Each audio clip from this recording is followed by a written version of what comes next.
نحمده ونصلي على رسوله الكريم أما بعد فأعوذ بالله من الشيطان الرجيم بسم الله الرحمن الرحيم رب اشرح لي صدري ويسر لي أمري واحلل عقدة من لساني يفقهوا قولي۔ تو آئیے شروع کرتے ہیں سورۃ الفاتحہ سے۔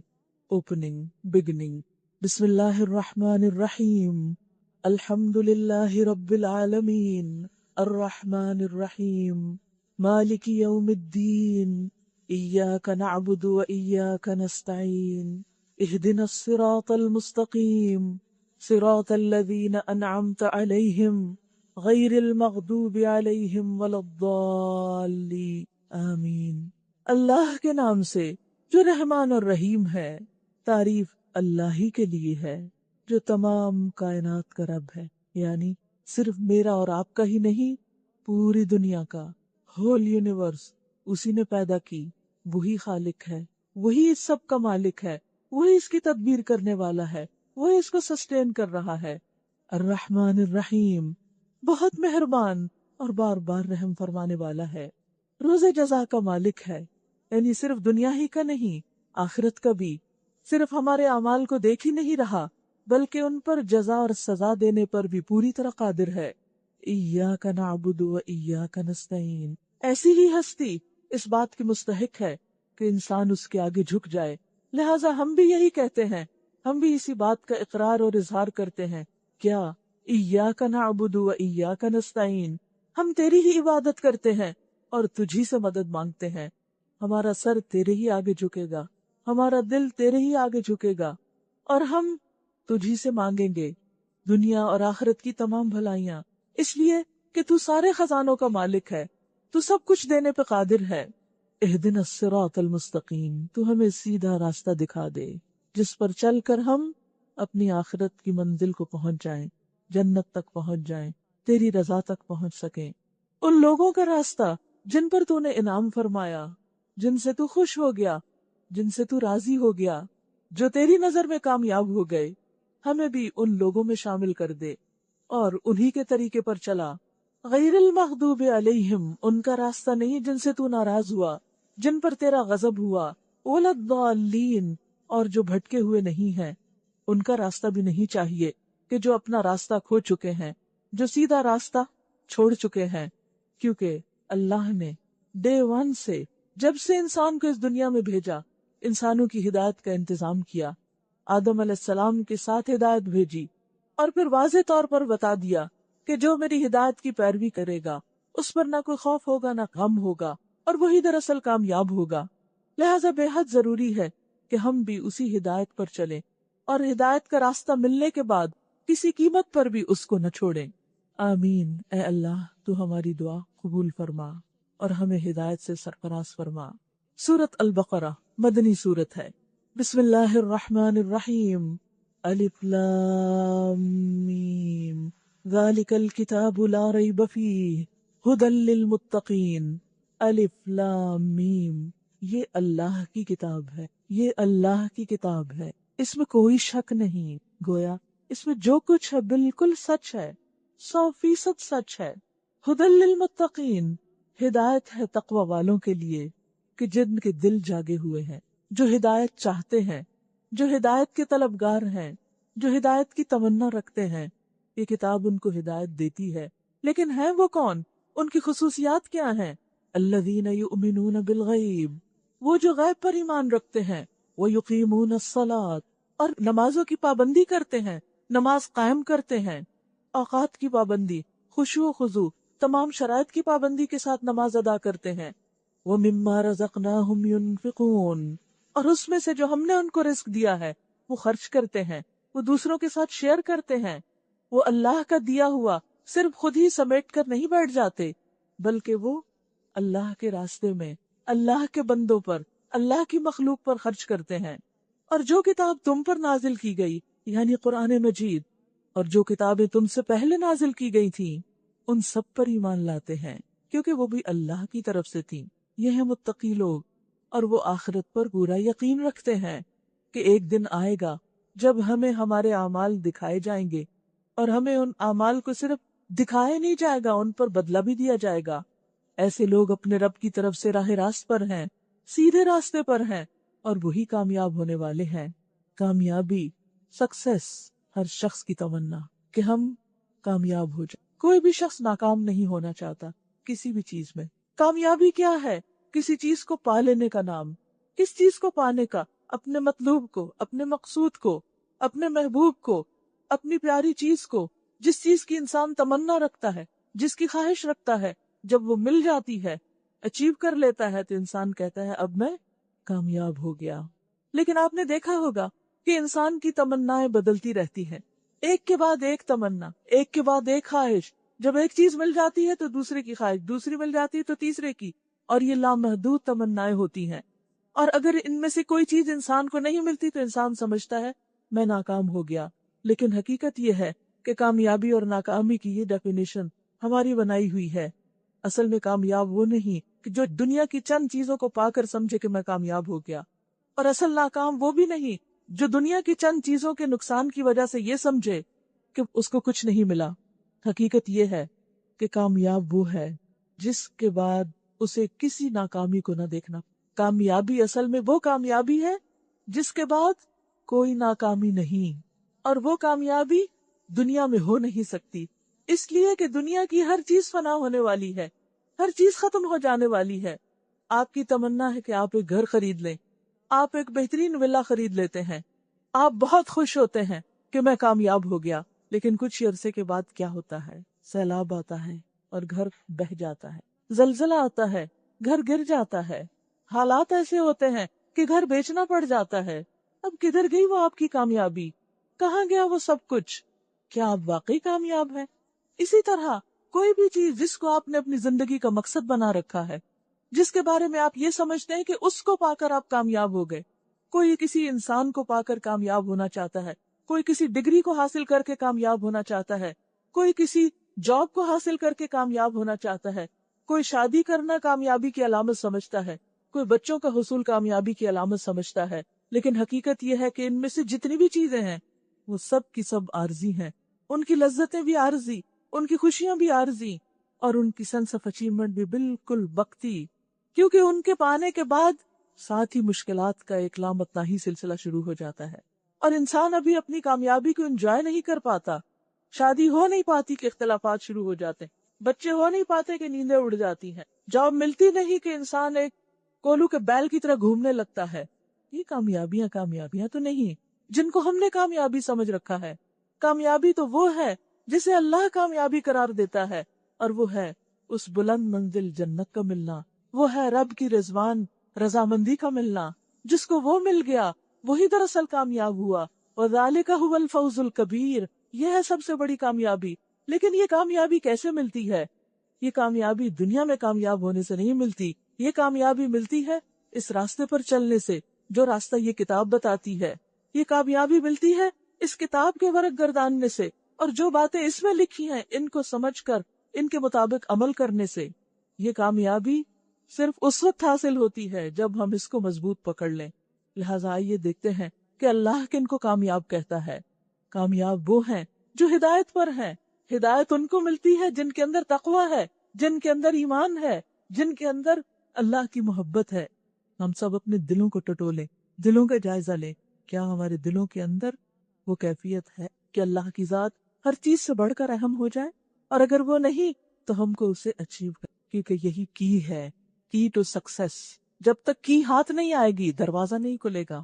تو کچھ لوگ تو وہ ہیں جو اس کتاب کے مطابق چلتے ہیں، اس کے برعکس کچھ لوگ وہ ہیں جو انکار کرتے ہیں، جو اس راستے کو پسند نہیں کرتے۔ ان کا انجام کیا ہے؟ جن لوگوں نے ان باتوں کو ماننے سے انکار کر دیا جن کا پیچھے ذکر ہو رہا ہے، ان کے لیے یکساں ہے، برابر ہے، خواہ تم انہیں خبردار کرو یا نہ کرو، وہ ماننے والے نہیں، کیونکہ ان کا رخ، ان کا ذہن اور سوچ کسی اور طرف ہے۔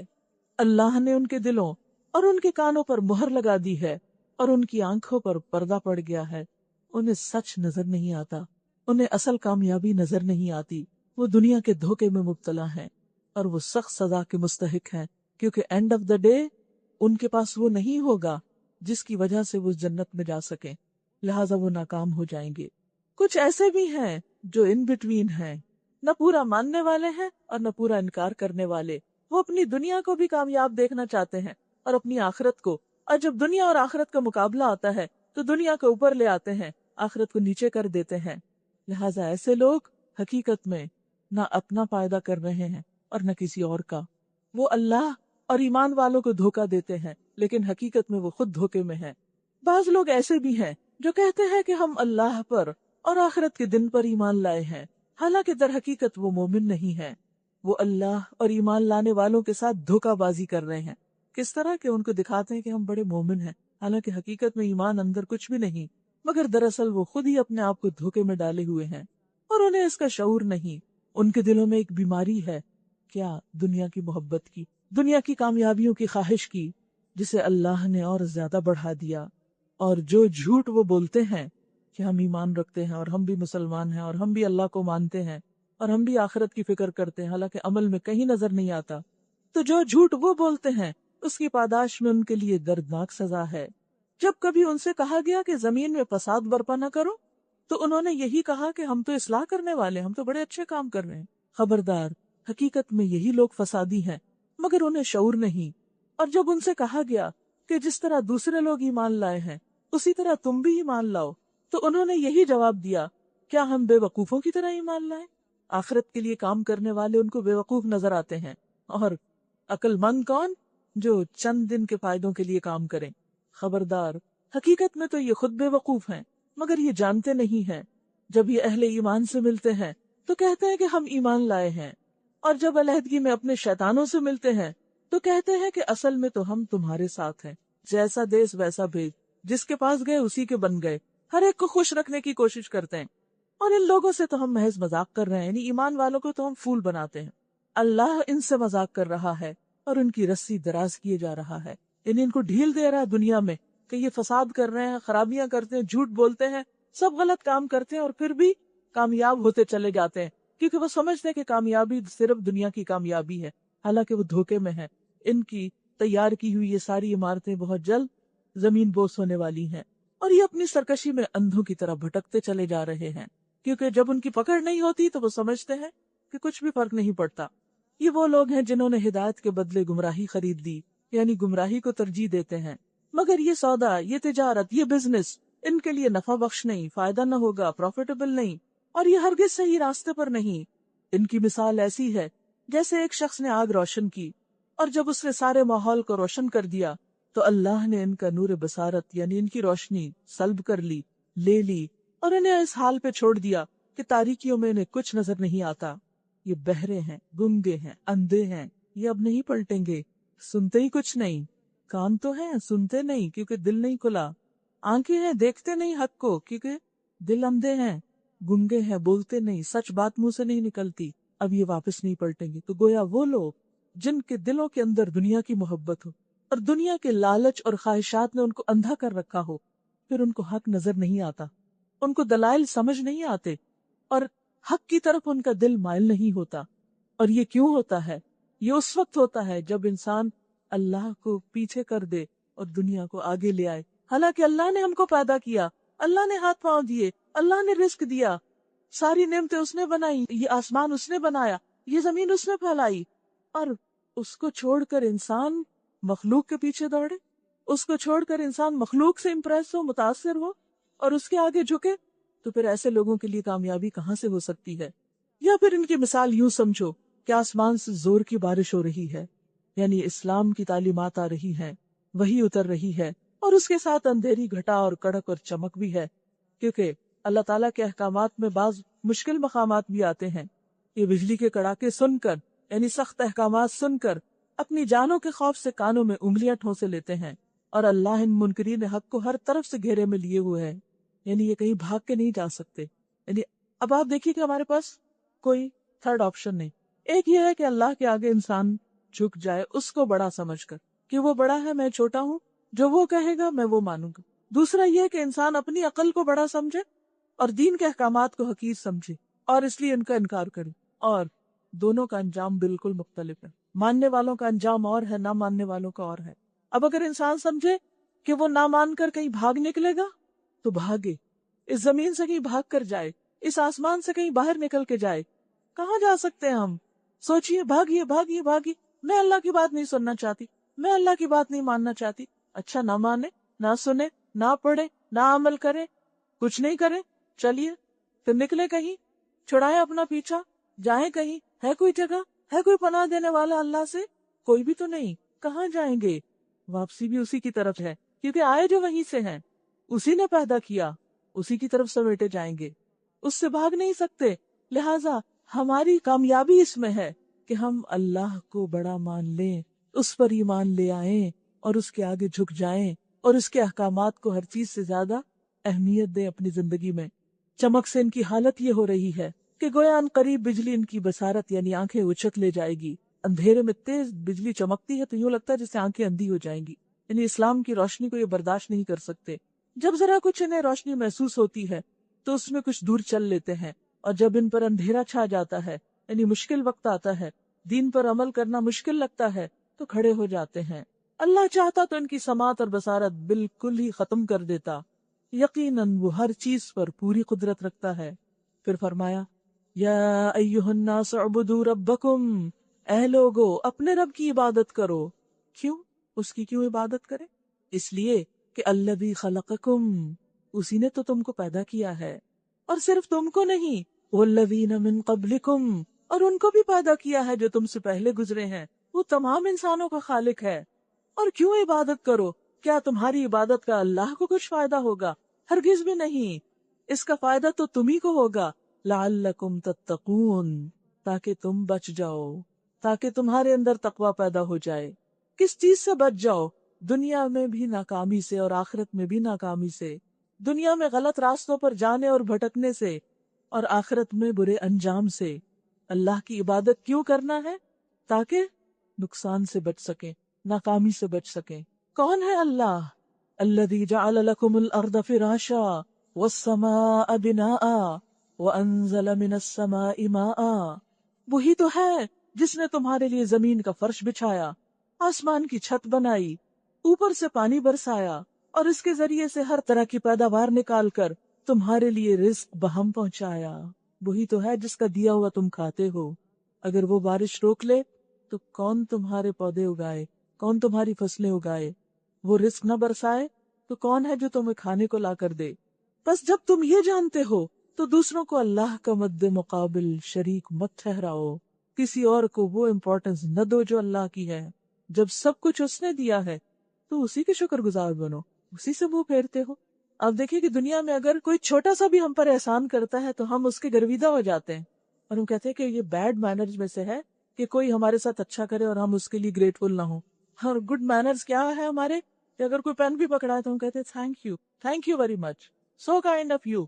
اور اللہ جس نے آسمان بنایا، زمین بنائی، پانی برسایا، کھانا کھلایا، ہمارے لیے نیند بنائی، رات بنائی، آرام پہنچایا، سب کچھ دیا، جو کچھ ہمارے پاس ہے سب اسی کا دیا ہوا، اور پھر بھی ہم اس کے لیے گریٹفل نہیں ہوں گے، اس کے لیے شکر گزار نہیں ہوں گے، اس کے آگے نہیں جھکیں گے. کیا یہ بیڈ مینرز میں سے نہیں ہوگا؟ کیا یہ مینرز صرف انسانوں کے لیے ہے، یا اللہ کے لیے بھی کوئی ادب ہے، یا اللہ کا بھی کوئی مقام ہے، اس کا بھی کوئی وقار ہے؟ اور اگر تمہیں اس بات میں کوئی شک ہے کہ یہ کتاب جو ہم نے اپنے بندے پر اتاری ہے یہ ہماری ہے یا نہیں، کیونکہ ہدایت کے لیے تو کتاب ہی چاہیے، کیونکہ اللہ تعالیٰ ہر ایک سے تو بات نہیں کرتے، یہی ڈیوائن مینول ہے اور اس پر ایمان لانا ضروری ہے. اور شروع میں کہا کہ لا ریب فیہ، اس میں شک کوئی نہیں. جب شک نہیں ہوگا، جب دل میں یقین ہوگا کہ کوئی شک نہیں، تو پھر ہم اس کی ہر بات کو پورے یقین کے ساتھ لیں گے. لیکن اگر ہم اس کے بارے میں ڈاؤٹ فل ہوں گے تو پھر بات نہیں بنے گی. لہٰذا اللہ سبحانہ و تعالیٰ ذہن صاف کر دینا چاہتے ہیں کہ اول تو یہ کہ شک ہے نہیں، اللہ کی بات مان لو. اور تاریخ بھی اس پہ گواہ ہے کہ 1400 سال سے اس میں کسی قسم کی کوئی تبدیلی نہیں ہوئی. یہ دنیا کی واحد کتاب ہے جو اپنی اصل حالت میں محفوظ ہے، اتنے 100 سال بعد بھی. نہ اس کی زبان تبدیل ہوئی ہے، زبانیں ہر کچھ عرصے کے بعد تبدیل ہو جاتی، لیکن یہ زبان اور یہ کتاب اپنی جگہ پر قائم ہے، اور عربی زندہ بھی اسی کتاب کی وجہ سے. تو بات یہ ہے کہ اگر تمہیں شک ہے، کسی بھی طرح کا کوئی ڈاؤٹ ہے تو اسے دور کر لو، اور اگر پھر بھی ہے تو پھر ایسا کرو اس جیسی تم کوئی کتاب بنا کے دکھاؤ، تو تمہیں چل پتا جائے گا کہ اس کتاب کی حقیقت کیا ہے. تو فرمایا اگر تمہیں اس میں شک ہے کہ یہ کتاب جو ہم نے اپنے بندے پہ اتاری ہے یہ ہماری ہے یا نہیں، تو اس کی مانند ایک ہی صورت بنا لاؤ کتاب تو کیا، ایک سورت بنا لو، ایک جگہ پر آتا 10 آیتیں لے آؤ، اپنے سارے گواہوں کو بلا لو، سارے مددگار جو تم جیسی سوچ رکھتے ہیں ان کو بھی اکٹھا کر لو، اکیلے نہیں کر سکتے تو ایک اللہ کو چھوڑ کر باقی جس کو چاہو مدد لے لو، یعنی جس سے بھی چاہو مدد لے لو۔ اگر تم سچے ہو تو یہ کام کر کے دکھاؤ، لیکن اگر تم نے ایسا نہ کیا، کتاب نہ لائے، سورت نہ لائے، ایسی کوئی آیت بنا کے نہ لا سکے، اور یقیناً کبھی کر بھی نہیں سکتے، لوگوں نے ہر دور میں بہت کوششیں کی، آج بھی ہو رہی ہیں، لیکن کوئی بھی اس کتاب کے مد مقابل لا ہی نہیں سکا، تو پھر کیا کرو؟ تو ڈرو اس آگ سے، کیونکہ اس کتاب کا انکار، اس کا انجام کیا ہے؟ آگ۔ ڈرو اس آگ سے جس کا ایندھن بنیں گے انسان اور پتھر، جو مہیا کی گئی ہے منکرین حق کے لیے، یعنی حق کے انکار کرنے والوں کے لیے وہ آگ تیار کر دی گئی ہے۔ اور اے پیغمبر صلی اللہ علیہ وسلم، جو لوگ اس کتاب پر ایمان لے آئیں، جو اس کو مان جائیں، اس پر یقین کر لیں، اس میں کسی قسم کا شک نہ ہو ان کو، اور اس کے مطابق اپنے عمل درست کر لیں، وعامل الصالحات، انہیں خوشخبری دے دو کہ ان کے لیے ایک ایسے باغ ہیں، کس بات کی خوشخبری؟ کہ ان کے لیے ایسی جنتیں ہیں، ایسے باغ ہیں جن کے نیچے نہریں بہتی ہوں گی، ان باغوں کے پھل صورت میں دنیا کے پھلوں سے ملتے جلتے ہوں گے، جب کوئی پھل انہیں کھانے کو دیا جائے گا تو وہ کہیں گے کہ ایسے ہی پھل اس سے پہلے دنیا میں ہم کو دیے جاتے تھے۔ ان کے لیے وہاں پاکیزہ بیویاں ہوگی اور وہ وہاں ہمیشہ رہیں گے۔ اب دیکھیے، دنیا میں کامیاب انسان کس کو کہا جاتا ہے؟ کہ جس کے پاس اعلیٰ درجے کا گھر ہو، خوبصورت بیوی ہو، دنیا کی ہر نعمت میسر ہو اس کو، سب لوگ اس پہ رش کرتے ہیں کہ کتنے لکی ہیں، کتنا کامیاب ہے یہ انسان، اس نے سب کچھ اچیو کر لیا۔ کیونکہ عموماً دنیا کی خواہشات یہی تو ہیں، مال و دولت کی کثرت، عورتیں، گھر، سٹیٹس، فرمائیے سب کچھ تمہیں ہمیشہ کے لیے وہاں ملے گا۔ اس کے برعکس ساری زندگی بھی انسان بھاگ دوڑ کر کے دنیا میں ایسا سب کچھ بنا لے تو کیا ہوتا ہے؟ بڑھاپا آ جاتا ہے، بیماریاں گھیر لیتی ہیں، زندگی ختم ہو جاتی ہے، چھوڑ کے سب کچھ انسان چلا جاتا ہے۔ لیکن وہ گھر، وہ ہمیشہ کا گھر ہے جس میں کسی قسم کی کوئی تھکاوٹ نہ ہوگی، کوئی بیماری نہ ہوگی، اور کبھی اس کے چھننے کا کوئی ڈر نہ ہوگا، اور ہمیشہ وہاں رہیں گے۔ لیکن یہ ان کے لیے ہے جن کا ایمان بھی ساؤنڈ ہو اور جن کے عمل بھی اچھے ہوں۔ جب قرآن نے یہ چیلنج دیا تو جو قرآن کے مخالف تھے وہ کوئی صورت بنا کے نہ لا سکے، کوئی آیت نہ لا سکے اس کے مقابل، ہاں انہوں نے ایک بہت گھٹیا ہتھ کنڈا یہ اختیار کرنا شروع کیا کہ قرآن کے اندر مین میخ نکالنی شروع کر دی۔ عام طور پر یہ ہوتا ہے نا، جب ہم کوئی کام کر نہیں سکتے تو کسی کے کیے ہوئے کام کو کرٹیسائز کرنا شروع کر دیتے ہیں۔ مثلا جب ہم کوئی ڈگری نہیں لے سکتے تو جنہوں نے لی ہوتی ہے ان کی خرابیاں بتانے لگتے ہیں۔ جب ہم کسی خاص جگہ پہ گھر نہیں بنا سکتے تو ہم اس علاقے کے نقصان بتانے لگتے ہیں۔ تو اسی طرح جب یہ لوگ آیت نہیں لا سکے اس طرح کی تو کہنے لگے کہ ہاں دیکھو کیا بڑی کتاب ہے، اس میں تو مکھی مچھر کی باتیں بھی ہیں۔ تو اللہ سبحانہ وتعالیٰ فرماتے ہیں ہاں اللہ اس سے ہرگز نہیں شرماتا کہ مچھر یا اس سے بھی حقیر تر کسی چیز کی مثال بیان کرے۔ جو لوگ حق بات کو قبول کرنے والے ہیں وہ انہی تمثیلوں کو دیکھ کر جان لیتے ہیں کہ یہ حق ہے، یعنی جن کو حق کی تلاش ہوتی ہے وہ ان مثالوں پہ بھی غور کر کے بہت کچھ پا لیتے ہیں جو ان کے رب ہی کی طرف سے آیا ہے، اور جو ماننے والے نہیں ہیں وہ انہیں سن کر کہنے لگتے ہیں کہ ایسی مثالوں سے اللہ کو کیا سروکار۔ اس طرح اللہ ایک ہی بات سے بہت سے لوگوں کو گمراہی میں مبتلا کر دیتا ہے اور بہت سو کو راہ راست دکھا دیتا ہے۔ تو فرق کیا ہے؟ فرق اپنے اندر ہے۔ کتاب ایک ہی ہے، اسی کتاب کو پڑھ کر لوگوں کی زندگیاں بدل جاتی ہیں، اور اسی کتاب کو پڑھ کر بہت سے لوگ کھائیوں میں جا گرتے ہیں اور بھٹک جاتے ہیں۔ ڈپینڈ کرتا ہے کہ لینے والا کون ہے۔ It all depends upon you, کہ آپ اس سے کتنا فائدہ اٹھاتے ہیں۔ اور وہ گمراہی میں ان کو مبتلا کرتا ہے جو فاسق ہیں، نافرمان ہیں، جو اللہ کی اطاعت نہیں کرنا چاہتے، اللہ کے عہد کو مضبوط باندھ لینے کے بعد توڑ دیتے ہیں، وعدے کرتے ہیں اور توڑتے ہیں، اللہ نے جسے جوڑنے کا حکم دیا اسے کاٹتے ہیں، یعنی رشتوں کو، تعلقات کو، اور زمین میں فساد برپا کرتے ہیں۔ ہر طرف انہوں نے فتنہ اٹھایا ہوا ہے۔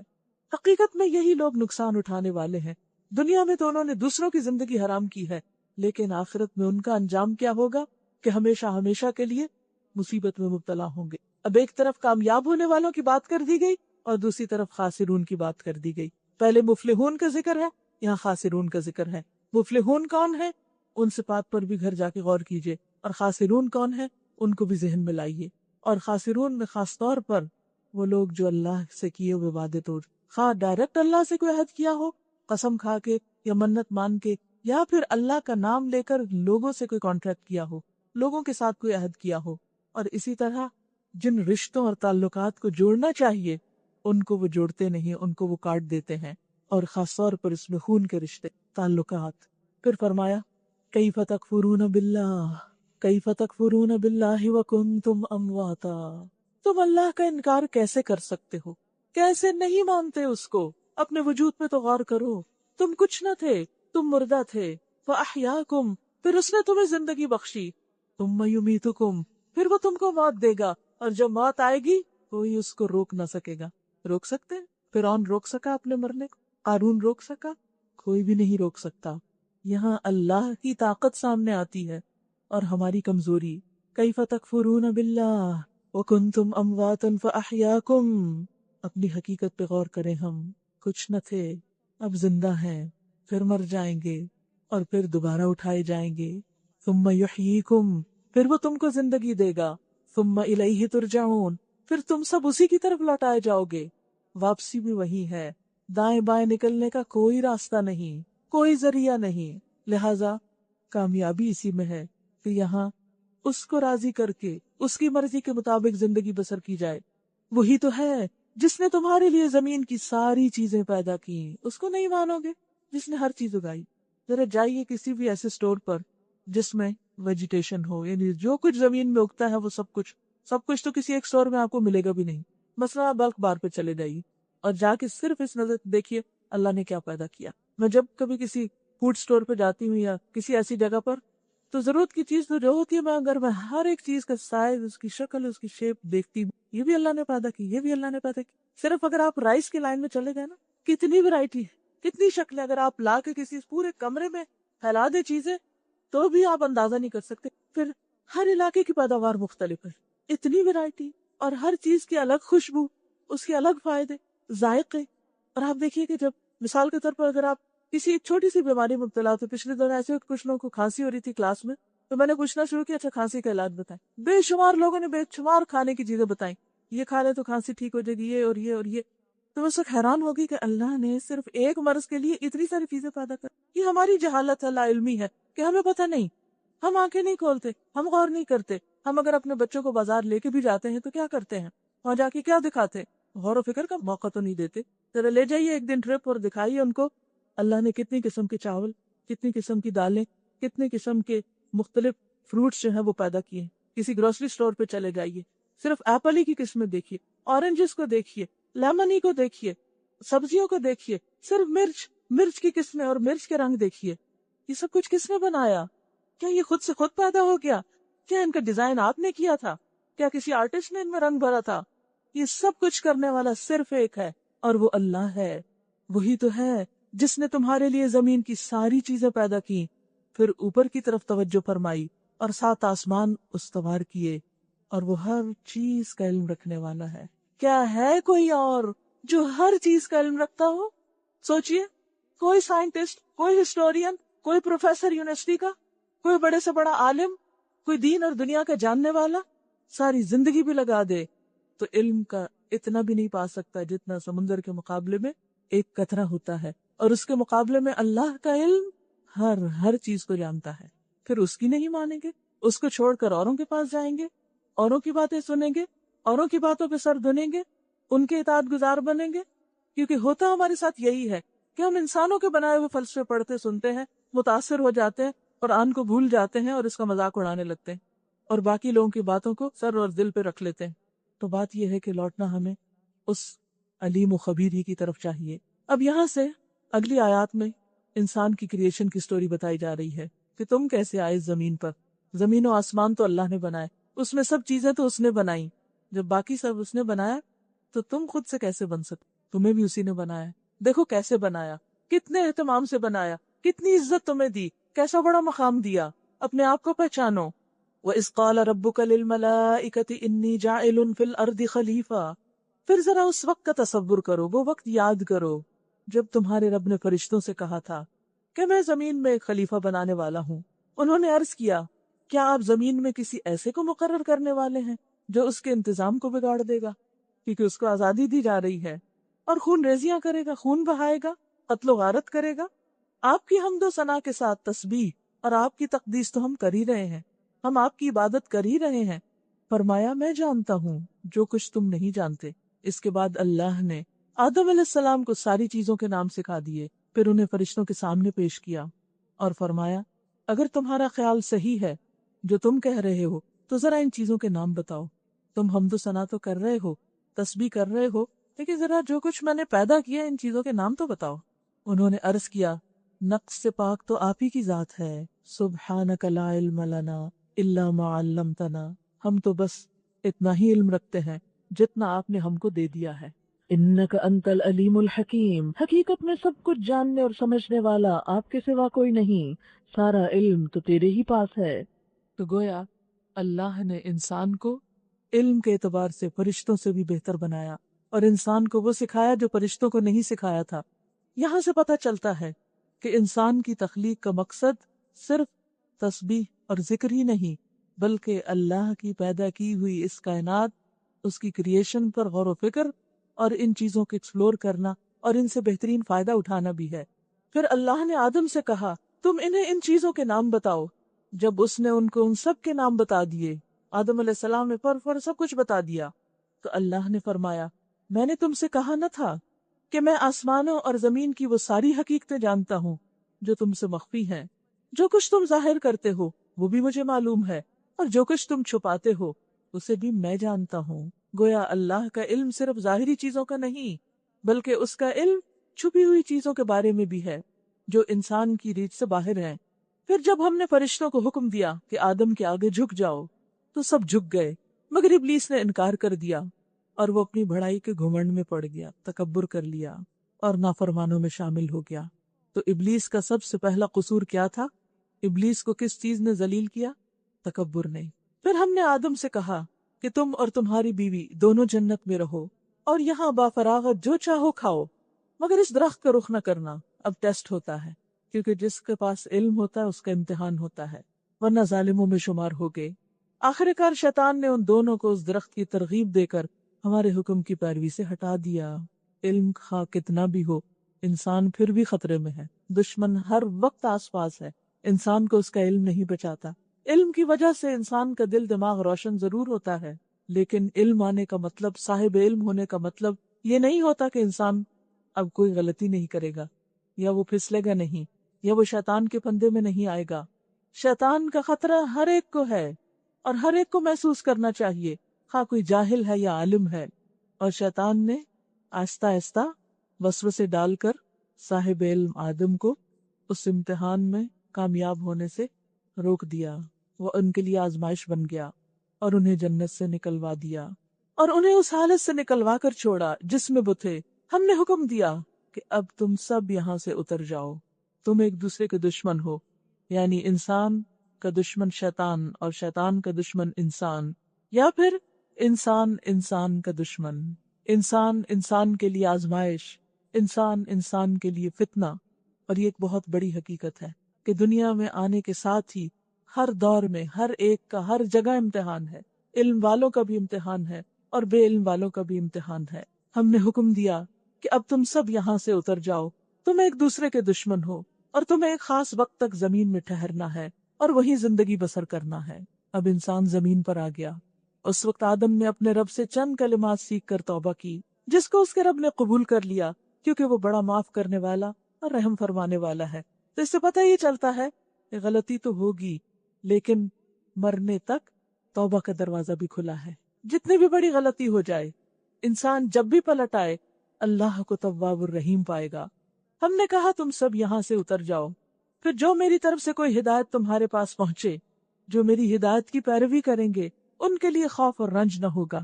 تو گویا ایک طرف انسان ہے، دوسری طرف شیطان ہے، اور انسانوں اور شیطان سے پہلے فرشتے اللہ کی عبادت کرتے ہیں، نورانی مخلوق ہے، کبھی ان سے کوئی غلطی نہیں ہوئی۔ شیطان نے انسان کی ضد میں آ کے اللہ کی نافرمانی کی اور اب وہ اسی پہ پکا ہو گیا۔ وہ کوئی اچھا کام نہیں کرتا اور وہ شر کا مجموعہ ہے، خود بھی شریر ہے اور دوسروں کو بھی شر پہ اکساتا ہے۔ ان دو کے بیچ میں انسان ہے جس کے اندر اللہ نے شر اور خیر دونوں ڈال دیا۔ فَأَلْهَمَهَا فُجُورَهَا وَتَقْوَاهَا۔ انسان کے اندر دونوں قوتیں ہیں، وہ چاہے تو خیر کی قوت کو نشو نما دے اور چاہے تو شر کی طرف لڑک جائے۔ انسان کے ساتھ فرشتہ بھی ہے اور ہر انسان کے ساتھ شیطان بھی ہے۔ اب یہ آپ کی چوائس ہے کہ آپ کس کو دوست بناتے ہیں، یہ آپ کی چوائس ہے کہ آپ کس کی طرف جاتے ہیں، آپ کس کی مدد چاہتے ہیں۔ اگر آپ اچھے کام کریں گے تو اللہ فرشتوں سے مدد کرائے گا، اور اگر آپ غلط کام کریں گے، غلط رستے پر جائیں گے تو شیطان آپ کو اپنے ساتھ لے گرے گا۔ یہاں ہم سب کو فیصلہ کرنا ہے کہ ہمیں دائیں ہاتھ جانا ہے یا بائیں ہاتھ جانا ہے، ہمیں فرشتوں کی دوستی چاہیے یا شیطانوں کی کمپنی چاہیے، ہمیں اپنے لیے کیا چاہیے۔ شیطان اکڑ گیا تھا، فرشتوں نے سبحانک لا علم لنا کہا تھا، شیطان نے تکبر کیا تھا، لیکن فرشتوں نے اطاعت کی تھی۔ اب انسان کے لیے کیا بہتر ہے کہ وہ اپنے رب کی اطاعت کرے اور فرما برداری کرے، اور اللہ نے بھی وعدہ کر لیا کہ اگر تم میری ہدایت کی پیروی کرو گے تو پھر تمہیں میں ہر خوف اور غم سے آزاد کر دوں گا۔ اور اس کے برعکس جو اس کو قبول کرنے سے انکار کریں اور ہماری آیات کو جھٹلائیں گے، وہ آگ میں جانے والے لوگ ہیں جہاں وہ ہمیشہ رہیں گے۔ واضح طور پر بتا دیا گیا کہ اچھا کرنے کا انجام کیا ہے اور برا کرنے کا انجام کیا۔ اس کے بعد یہاں اگلی آیات میں اللہ سبحانہ وتعالیٰ بنی اسرائیل کا واقعہ بیان کرتے ہیں۔ بنی اسرائیل موسیٰ علیہ السلام کی قوم تھی۔ اللہ نے ان کو فرعون کی غلامی سے نجات دی، ان کے اندر پیغمبر بھیجے، ہدایت دی، ان پر اپنی دینی اور دنیاوی نعمتوں کا فیضان کر دیا، انہیں چن لیا، انہیں اپنے کام کے لیے چنا، اپنے پیغام کو دنیا میں عام کرنے کے لیے چنا۔ لیکن بنی اسرائیل دنیا کی محبت میں مبتلا ہو کر اپنے اصل مقصد کو فراموش کر بیٹھے۔ بنی اسرائیل سے امامت چھین لی گئی اور اس کے بعد یہ امامت امت مسلمہ کو عطا کی گئی۔ امت مسلمہ کو اللہ نے چن لیا، کنتم خیر امت کہا۔ لیکن پہلا ذکر بنی اسرائیل کا کیا۔ قرآن ہم پڑھ رہے ہیں مسلمان، لیکن ذکر بنی اسرائیل کا ہے تاکہ ہم اپنے آپ کو اس آئینے میں دیکھ سکیں کہ کہیں ہم وہ کام تو نہیں کر رہے جو بنی اسرائیل نے کیے۔ تو جہاں بنی اسرائیل کو خطاب ہے وہاں خود کو بھی مخاطب کر لیجئے۔ اللہ سبحانہ وتعالیٰ فرماتے ہیں یا بنی اسرائیل اذکروا نعمتی التی انعمت علیکم وأوفوا بعہدی اوف بعہدکم وإیای فارہبون۔ اے بنی اسرائیل، ذرا خیال کرو میری اس نعمت کا جو میں نے تم کو عطا کی تھی، میرے ساتھ تمہارا جو عہد تھا اسے تم پورا کرو، تو میرا جو عہد تمہارے ساتھ تھا اسے میں پورا کروں گا، اور تم مجھی سے ڈرو۔ وَإِيَّايَ فَارْهَبُونَ۔ اللہ نے بنی اسرائیل میں پیغمبر بھیجے، انہیں دنیا کی سب سے بڑی حکومت عطا کی سلیمان علیہ السلام اور داؤد علیہ السلام کے ذریعے، انہیں دنیاوی طور پر بھی فضیلتیں دی، انہیں دینی طور پر بھی کتاب دی، اور دنیا والوں کی ہدایت کے لیے چن لیا۔ تو اللہ نے فرمایا کہ تم میری نعمتیں یاد کرو، تم اپنا کام کرو، میں اپنا کروں گا۔ وَآمِنُوا، اور ایمان لے آؤ، بِمَا أَنزَلْتُ، جو میں نے نازل کی، یعنی کیا؟ قرآن مجید۔ کس پر؟ محمد صلی اللہ علیہ وسلم پر۔ کیسی ہے یہ کتاب؟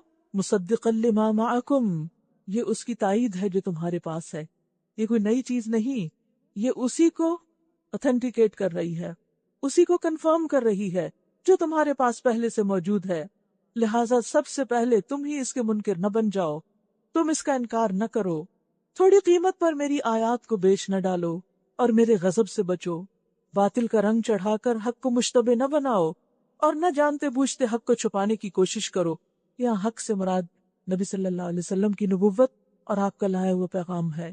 بنی اسرائیل سے پیغمبروں نے وعدہ لیا تھا، موسیٰ علیہ السلام نے بھی وعدہ لیا تھا کہ میرے بعد ایک ایسا پیغمبر آئے گا، تم اس پر ایمان لانا اور اس کی مدد کرنا اور اس کی تائید کرنا، اور بنی اسرائیل اس کا انتظار بھی کر رہے تھے۔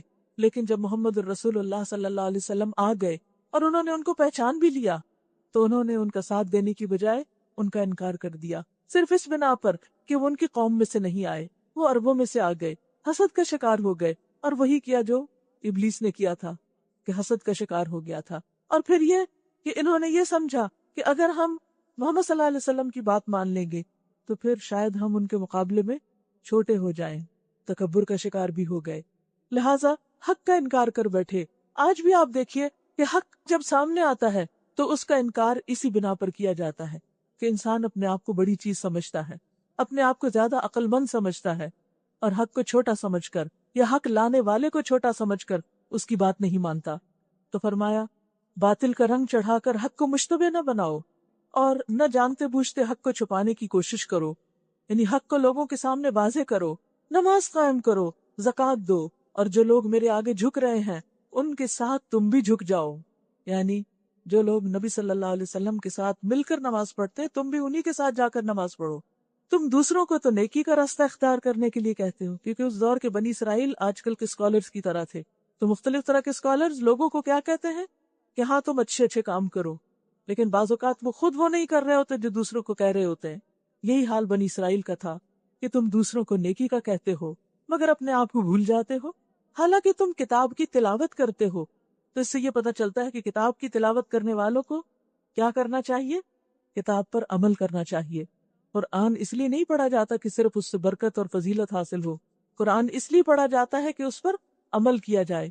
افلا تعقلون، کیا تم عقل سے بالکل ہی کام نہیں لیتے کہ جو پڑھتے اور پڑھاتے ہو اس پر خود عمل نہیں کرتے؟ وَاسْتَعِینُوا بِالصَّبْرِ وَالصَّلَاةِ، انسان عمل کیوں نہیں کرتا؟ کیوں نہیں کرتا؟ جاگیے، کیوں نہیں کرتا عمل؟ مشکل لگتا ہے نا، مشکل لگتا ہے، خواہشات آڑے آتی ہیں. فرمایا جب مشکل پیش آئے تو کیا کرو؟ وَاسْتَعِینُوا بِالصَّبْرِ وَالصَّلَاةِ، مدد مانگو صبر اور نماز کے ساتھ، کیونکہ اس زندگی کا سفر ایک مشکل سفر ہے. خواہ گھریلو زندگی ہو، خواہ آپ کام پر ہو، خواہ آپ کہیں پر بھی ہو، دین کا معاملہ ہو یا دنیا کا معاملہ ہو، ہر جگہ مشکلات ہیں. لقد خلقنا الانسان فی کبد، ہم نے انسان کو مشقت میں پیدا کیا ہے. یہ زندگی آسان نہیں، یہ ایک امتحان ہے، لیکن اس وقت آسان ہو جاتی ہے جب اللہ کی مدد شامل حال ہوتی ہے. اور اس کے لیے کیا کرو؟ اللہ کی مدد مانگو. اللہ کی مدد کس کے لیے ہے؟ صبر کرنے والوں کے لیے. مستعینو، پہلے صبر پھر صلات. گویا صبر کا درجہ صلات سے بھی پہلے ہے. جب مشکل آئے تو پہلا کام کیا کرو؟ صبر، برداشت، تحمل، اور پھر اللہ کی طرف رجوع کر کے اس کے آگے سجدے میں جھک جاؤ، اس سے مدد مانگو، پھر اس کی رحمت نازل ہوگی اور تمہارے کام آسان ہو جائیں گے. اور دین پر چلنا جو مشکل لگ رہا ہے وہ آسان ہو جائے گا. وَإِنَّهَا لَكَبِيرَةٌ إِلَّا عَلَى الْخَاشِعِينَ، اور بے شک نماز ایک سخت مشکل کام ہے مگر ان فرما بردار بندوں کے لیے کچھ مشکل نہیں جو سمجھتے ہیں کہ آخر کار انہیں اپنے رب سے ملنا اور اسی کی طرف پلٹ کر جانا ہے. دین کا کوئی بھی حکم اگر مشکل ہو تو چھوڑ تو نہیں سکتے، کرنا تو ہے. دوائی کڑوی بھی ہو تو کیا کرنا ہے؟ نگلنا تو ہے کہ شفا اسی میں ہے. لیکن انسان کیوں دوا کھا لیتا ہے، کیوں سرجری کروا لیتا ہے؟ کس امید پر کہ اس کو شفا ہوگی، انجام کو دیکھ کر.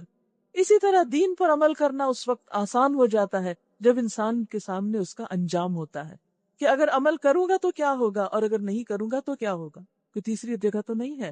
پھر فرمایا اے بنی اسرائیل، یاد کرو میری اس نعمت کو جس سے میں نے تمہیں نوازا تھا، اور اس بات کو کہ میں نے تمہیں دنیا کی ساری قوموں پر فضیلت عطا کی تھی. تم چنے ہوئے لوگ تھے، عزت بخشی تمہیں اپنے کام کے قابل بنایا، اپنا کام تمہارے سپرد کیا. اور ڈرو اس دن سے جب کوئی کسی کے ذرا کام نہ آئے گا، نہ کسی کی طرف سے سفارش قبول ہوگی، نہ کسی کو فدیہ لے کر چھوڑا جائے گا، اور نہ مجرموں کو کہیں سے کوئی مدد ملے گی. انجام کو سامنے رکھو اور پھر دیکھو کہ کیا کر رہے ہو. یاد کرو وہ وقت جب ہم نے تم کو فرعونیوں کی غلامی سے نجات بخشی تھی. تم کتنی مشکل میں تھے، تم سلیو تھے دوسروں کے، اور وہاں سے تمہیں اس نے نجات دی اور اپنے کام کے لائق بنایا. کیا تم شکر گزار نہ ہوگے؟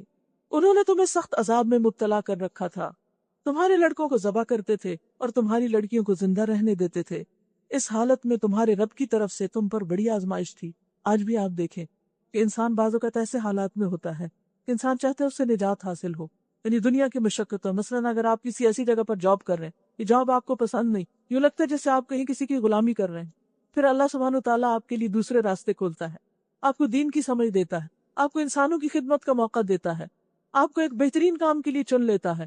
تو مشکلات تو وہاں بھی ہوگی، پھر دیکھتا ہے کہ تم اس کا حق کتنا ادا کرتے ہو، اس پر شکر گزار کتنے ہوتے ہو. لیکن ہوتا یہ ہے کہ ہر پچھلا مشکل وقت بھول جاتا ہے اور موجودہ مشکلات ہمیں مایوس کرنے لگتی ہیں. لیکن کبھی بھی انسان کو ہمت نہیں ہارنا، اللہ کے دین کے قابل ہونا، اس کتاب کی خدمت کے لیے چنے جانا، اس کو سیکھنا اور سکھانا دنیا کے بہترین کاموں میں سے ہے. لیکن جتنا کوئی کام بہترین ہوتا ہے اس کے لیے مشکلات بھی اتنی ہی زیادہ آتی ہیں.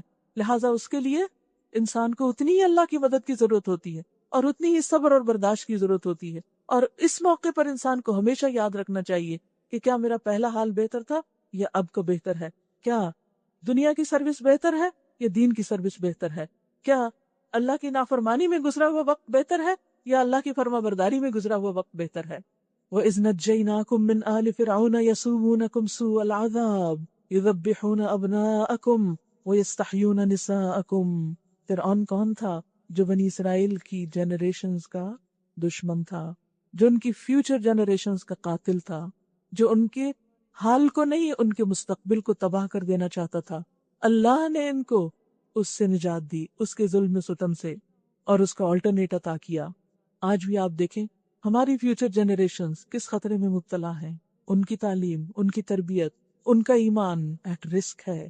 اس کے لیے آپ سب کو کوشش کرنی ہوگی، مل کر کوشش، کیونکہ دنیا میں ایمان اور عمل صالح پر قائم رہنا آسان کام نہیں، یہ کانٹوں بھرا رستہ ہے جس کے لیے انسان کو بہت ہمت کی ضرورت ہوتی ہے۔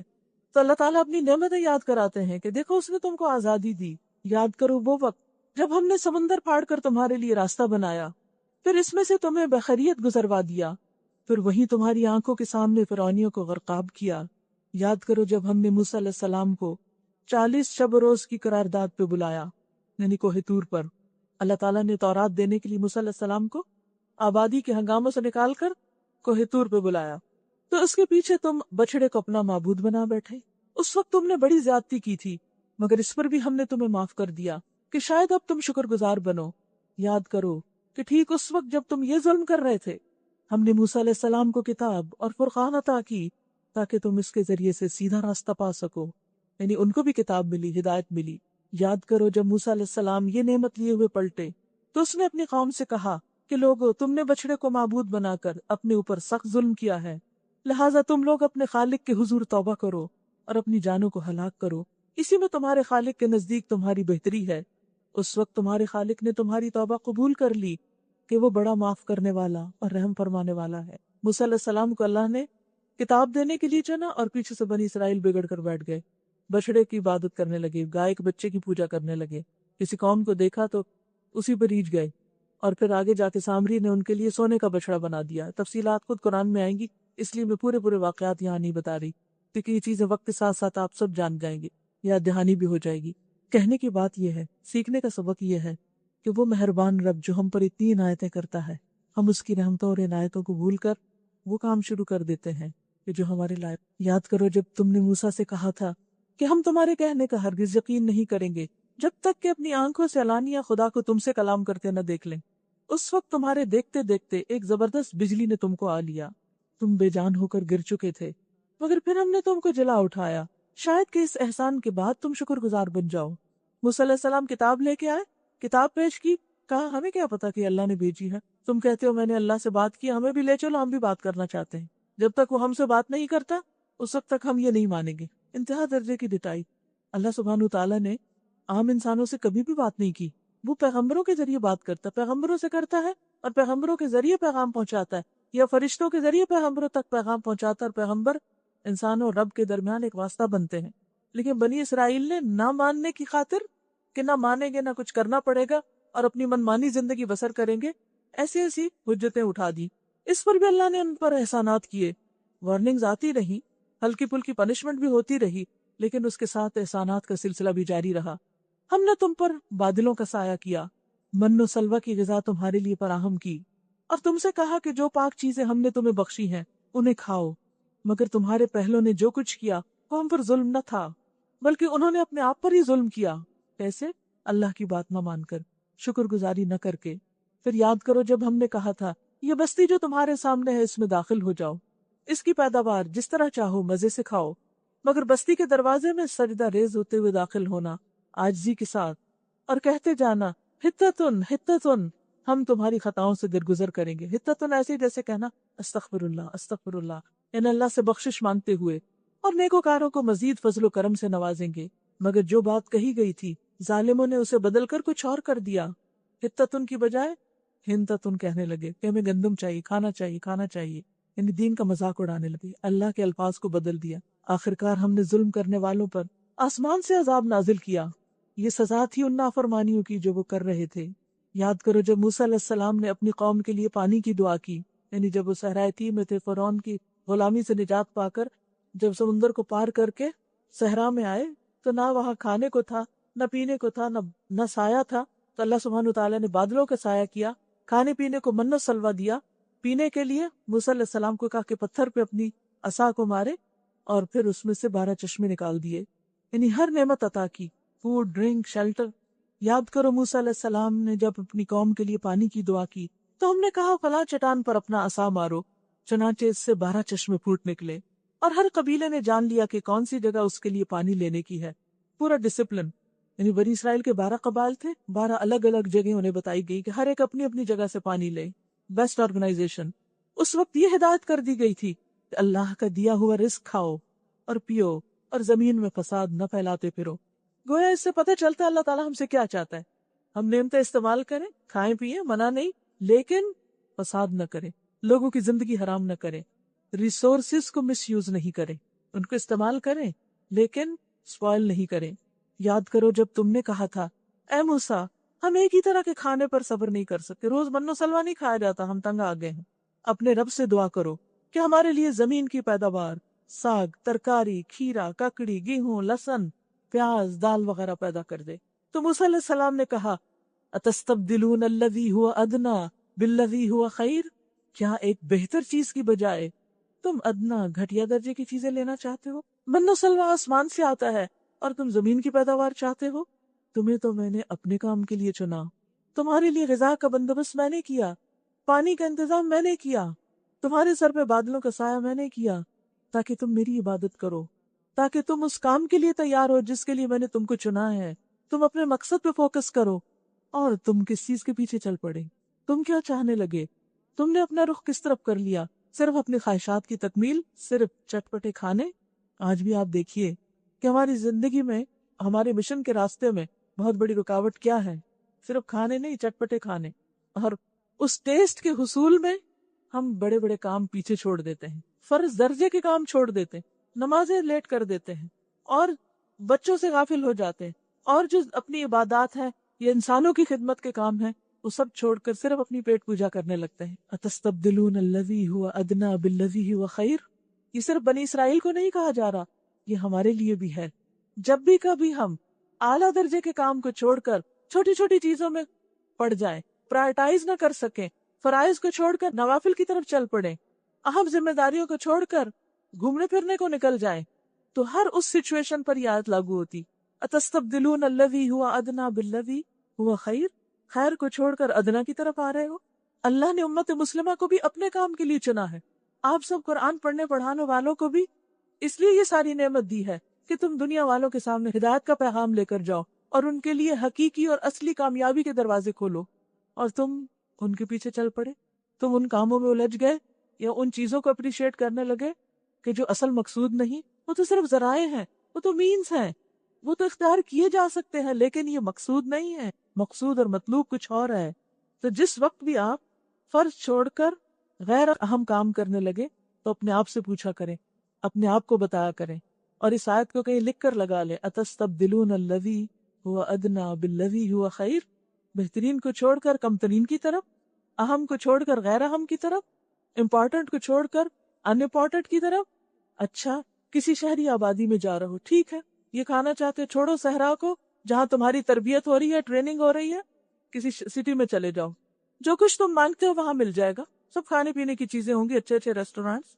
آخرکار نوبت یہاں تک پہنچی کہ ذلت و خواری اور پستی و بدحالی ان پر مسلط ہو گئی، کیونکہ جو قوم اپنا مقصود اور منزل صرف کھانا پینا بنا لے اور صرف دنیا کے لیے جینے لگے اور اس کی زندگی سے بلند مقاصد غائب ہو جائیں، پھر ان کے لیے صرف ذلت اور پستی ہوتی ہے، اور وہ اللہ کے غضب میں گھر گئے کیونکہ انہوں نے وہ کام چھوڑ دیا جس کے لیے اللہ نے ان کو چنا تھا. یہ نتیجہ تھا اس کا کہ وہ اللہ کی آیات سے کفر کرنے لگے اور پیغمبروں کو ناحق قتل کرنے لگے. یعنی ان کی بد اخلاقی اس انتہا کو پہنچ گئی، اس درجے کو پہنچ گئی. یہ نتیجہ تھا ان کی نافرمانیوں کا اور اس بات کا کہ وہ حد سے بڑھ جاتے تھے. ان الذین آمنوا والذین ہادوا والنصارى والصابئین من آمن باللہ والیوم الآخر وعمل صالحا فلہم اجرہم عند ربہم ولا خوف علیہم ولا هم يحزنون. یقین جانو کہ بے شک وہ لوگ جو ایمان لانے والے ہیں، نبی عربی کو ماننے والے ہیں، یا یہودی یا عیسائی یا صابی جو بھی اللہ اور روز آخرت پر ایمان لائے گا اور نیک عمل کرے گا اس کا اجر اس کے رب کے پاس ہے، اور اس کے لیے کسی خوف اور رنج کا موقع نہیں ہے۔ نجات کا انحصار کسی خاص گروہ، کسی خاص قوم میں سے ہونے پر نہیں، نجات کا انحصار کس پر ہے؟ ایمان اور عمل صالح، نیک اعمال پر۔ یاد کرو وہ وقت جب ہم نے کوہ طور کو تم پر اٹھا کر تم سے پکا وعدہ لیا تھا۔ بات یہ تھی کہ بنی اسرائیل پر اللہ تعالیٰ اپنی نعمتیں عام کرتے، پھر وہ نافرمانی کرتے، پھر اللہ ان کو معاف کرتے، پھر ان کو مقصد بتاتے، اس کے بعد پھر وہ نیچے گرتے۔ آخر کار اللہ سبحانہ وتعالیٰ نے ان کو بلا کر ان کے اوپر کوہ طور کو اٹھا کر ان سے وعدہ لیا کہ پکڑتے ہو میری کتاب یا نہیں، مانتے ہو اس کو یا نہیں، عمل کرتے ہو اس پر یا نہیں۔ تو اس وقت وقتی طور پر مان گئے، بعد میں پھر بھول گئے۔ آج ہمارا بھی تو حال یہی ہے، بار بار یاد دہانی کرانی پڑتی ہے، بار بار پکڑانا پڑتا ہے، بار بار سمجھانا پڑتا ہے کہ دیکھو یہ سب سے اہم چیز۔ اور اگر آج امت مسلمہ اس مشن کو نہیں اٹھاتی پھر کس سے توقع ہے؟ کون اللہ کا پیغام دوسروں کو پہنچائے گا؟ کون لوگوں کو اللہ سے جوڑے گا؟ کون لوگوں کی ہدایت اور رہنمائی کا ذریعہ بنے گا؟ اب کوئی پیغمبر تو آنے کا نہیں، اب تو یہ کام آپ ہی کو کرنا ہے، اور اگر آپ اس کو چھوڑ کر اور چیزوں میں لگ گئے تو یہ کون کرے گا؟ یاد کرو وہ وقت جب ہم نے طور کو تم پر اٹھا کر تم سے پختہ عہد لیا تھا اور کہا تھا کہ جو کتاب ہم تمہیں دے رہے ہیں اسے مضبوطی کے ساتھ تھامنا، اور جو احکام اور ہدایات اس میں درج ہیں انہیں یاد رکھنا۔ اسی ذریعے سے توقع کی جا سکتی ہے کہ تم تقوی کی روش پر چل سکو گے۔ وَاذْكُرُوا مَا فِيهِ لَعَلَّكُمْ تَتَّقُونَ۔ تو کیا پتہ چلتا ہے اس سے تقوی کیسے پیدا ہوتا ہے؟ ہم نے مطلوب جو منایا ہے کہ تقوی حاصل کرنا ہے ہم کو اس رمضان میں، خُذُوا مَا آتَيْنَاكُمْ بِقُوَّةٍ وَاذْكُرُوا مَا فِيهِ لَعَلَّكُمْ تَتَّقُونَ۔ دو کام کرنے، خُذُوا مَا آتَيْنَاكُمْ بِقُوَّةٍ، جو ہم نے تم کو دیا ہے مضبوط پکڑ لو، کہیں پیٹ پیچھے تو نہیں رکھ دیا، کہیں بھلا تو نہیں دیا، کہیں اس کو چھوڑ تو نہیں دیا، کہیں دوسری چیزیں اس کے اوپر حاوی تو نہیں ہو گئی، کہیں اور چیزیں زیادہ بڑی پرائرٹی تو نہیں ہو گئی۔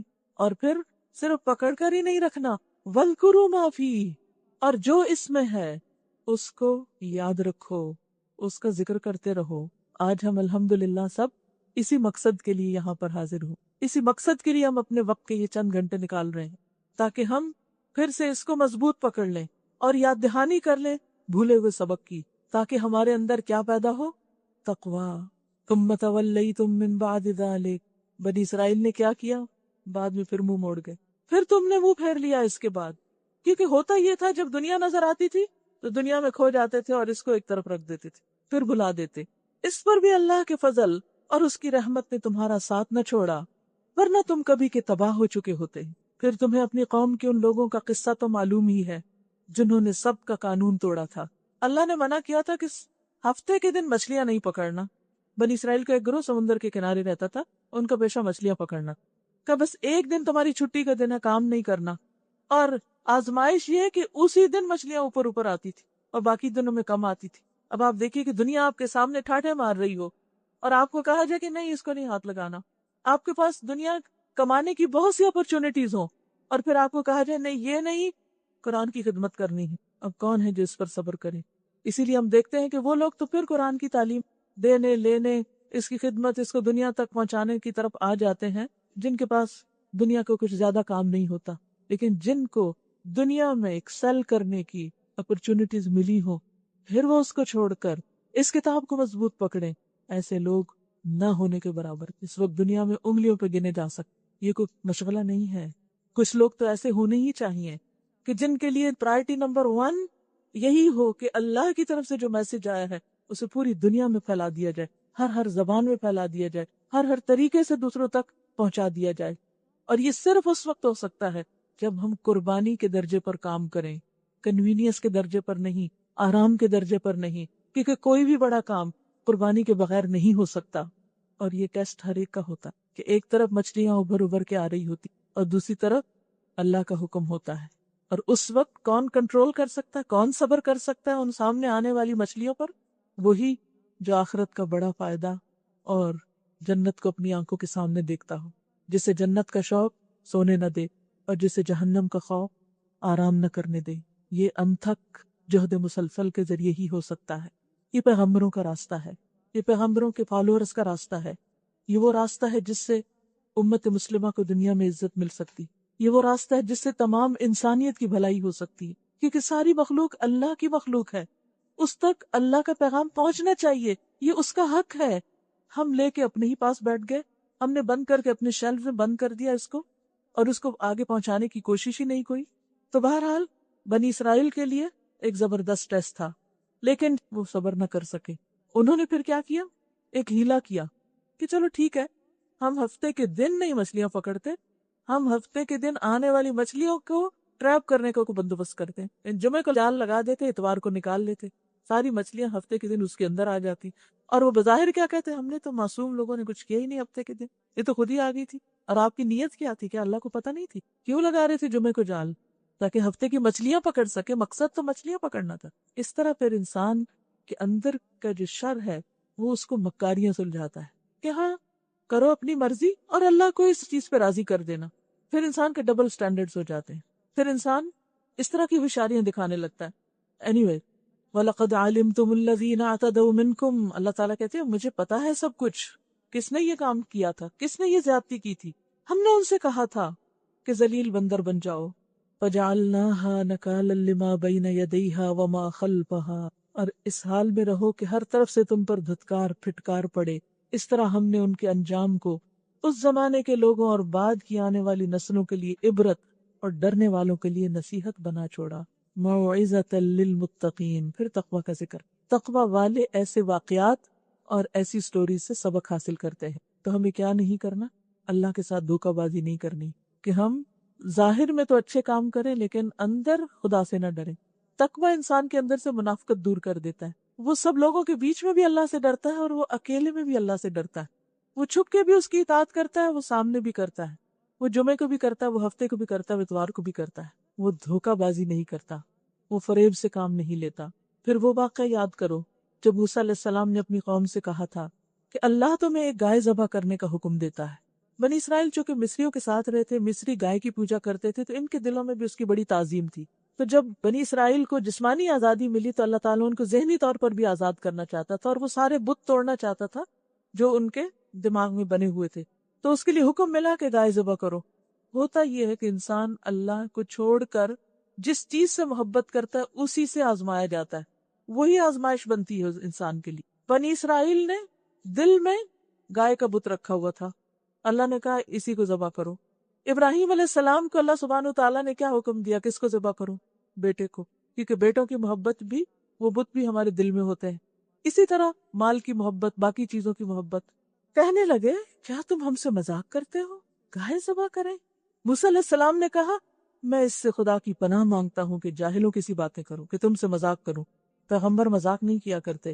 بولے اچھا، اپنے رب سے درخواست کرو کہ وہ ہمیں اس گائے کی کچھ تفصیل بتائے، کچھ ڈیٹیلز چاہیے، کیسی گائے ہو۔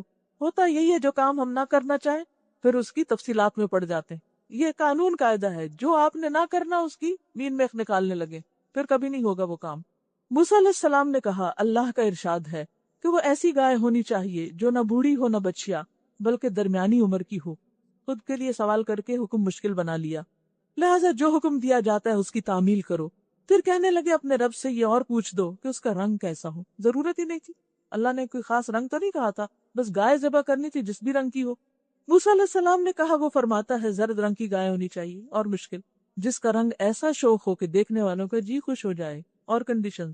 پھر بولے اپنے رب سے صاف صاف پوچھ کر بتاؤ، اور بتاؤ کیسی گائے چاہیے۔ ہمیں اس کی تعین میں شبہ پڑ گیا، ہمیں سمجھ نہیں آ رہی، ابھی بھی کنفیوژن باقی ہے۔ اللہ نے چاہا تو ہم اس کا پتہ پا لیں گے۔ موسیٰ علیہ السلام نے جواب دیا اللہ کہتا ہے وہ ایسی گائے ہے جس سے خدمت نہیں لی جاتی، کام نہیں کرتی، نہ زمین جوتی ہے نہ پانی کھینچتی ہے، صحیح سالم اور بے داغ ہے۔ اس پر وہ پکار اٹھے کہ ہاں اب تم نے ٹھیک پتہ بتایا، کیونکہ اب کوئی چارہ ہی نہیں رہ گیا، تو کوئی اور سوال تھا نہیں۔ پھر انہوں نے اسے ذبح کیا، ورنہ وہ ایسا کرتے معلوم نہ ہوتے تھے۔ وہ کرنا نہیں چاہ رہے تھے لیکن اب پھنس گئے، کارنر ہو گئے، اس لیے اب انہیں کرنا ہی پڑا۔ اس سے یہ بہت بڑا سبق ملتا ہے کہ انسان کو شوشہ بازی نہیں کرنی چاہیے، اللہ کے احکامات کے اندر بہت بال کی کھال نہیں اتارنی چاہیے۔ جو حکم سامنے آئے اس کو لے کر اس پر عمل کر لینا چاہیے، اور دین کو سمپل رکھنا چاہیے، بہت زیادہ کمپلیکیشنز نہیں اس میں ڈالنی چاہیے۔ اور اسی لیے زیادہ سوال کرنے سے بھی منع کیا گیا دین کے معاملات میں، کیونکہ جتنے سوال کریں گے اتنی ہی مشکلات کھڑی ہوں گی۔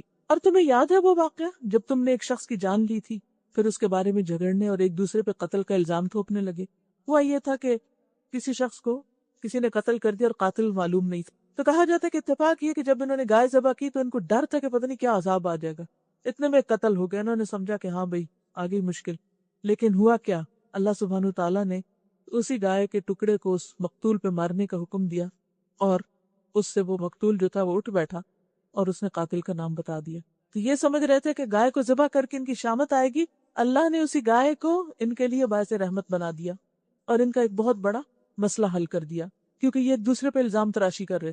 اور آپ کو پتہ ہے کہ جب ایک دوسرے کو بلیم کیا جاتا ہے تو پھر وہ سلسلہ کہیں رکتا نہیں، انسان اس کا ریونج لینے لگتا ہے اور پھر وہ چھوٹا فساد بہت بڑے فساد میں ڈھل جاتا ہے۔ اور اللہ نے فیصلہ کر لیا تھا کہ جو کچھ تم چھپاتے ہو وہ اسے کھول کر رکھ دے گا۔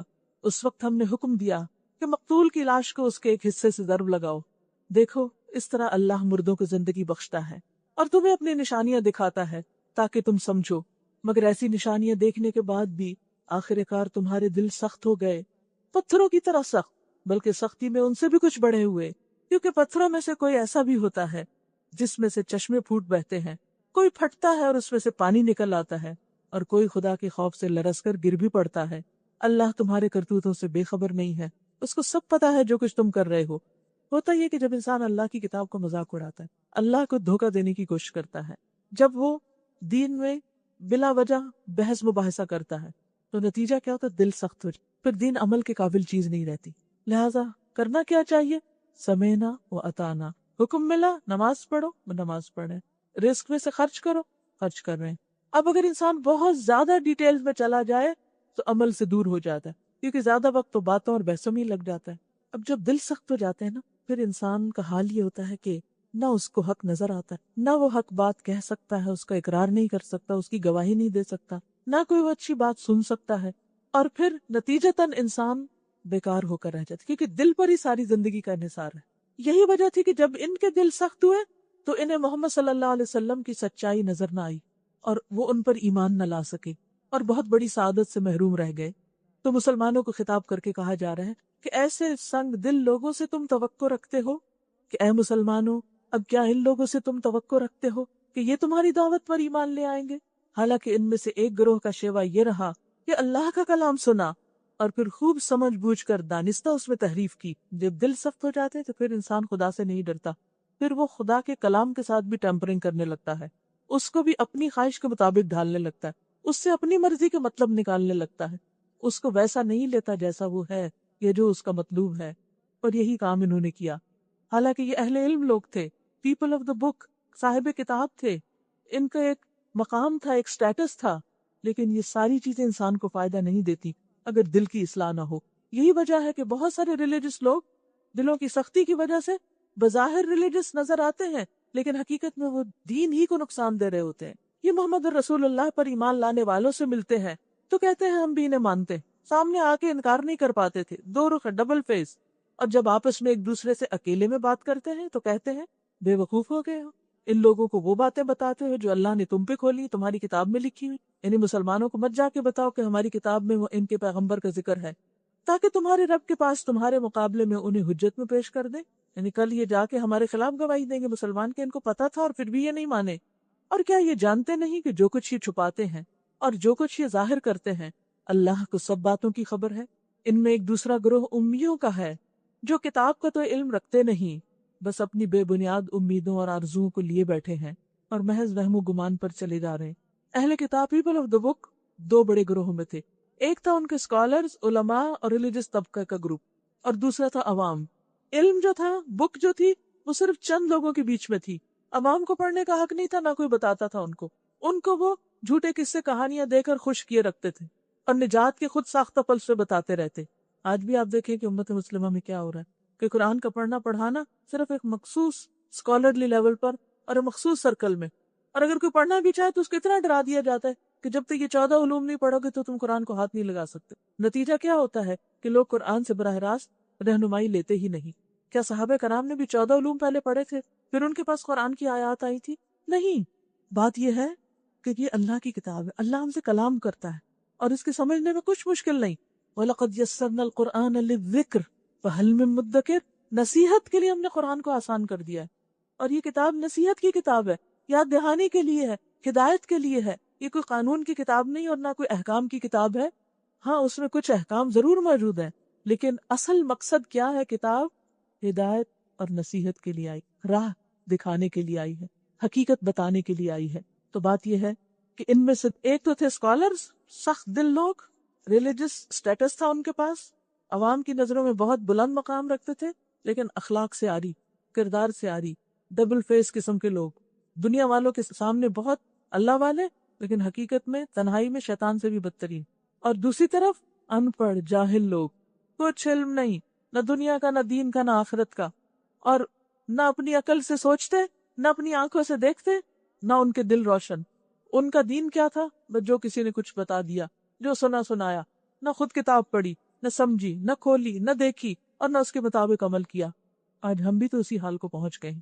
ایک طبقہ ہے جو رول کرتا ہے یعنی دین میں، اور دوسرا کیا ہے؟ وہ صرف بلائنڈ فالوورز، صرف بلائنڈ فیتھ رکھ کے، بلائنڈ فالوورز بن کے جو بتا دیا جاتا ہے وہ اس پر چلتے ہیں. نتیجہ کیا ہے کہ دو بالکل واضح گروپ بنے ہوئے ہیں. کرنا کیا چاہیے؟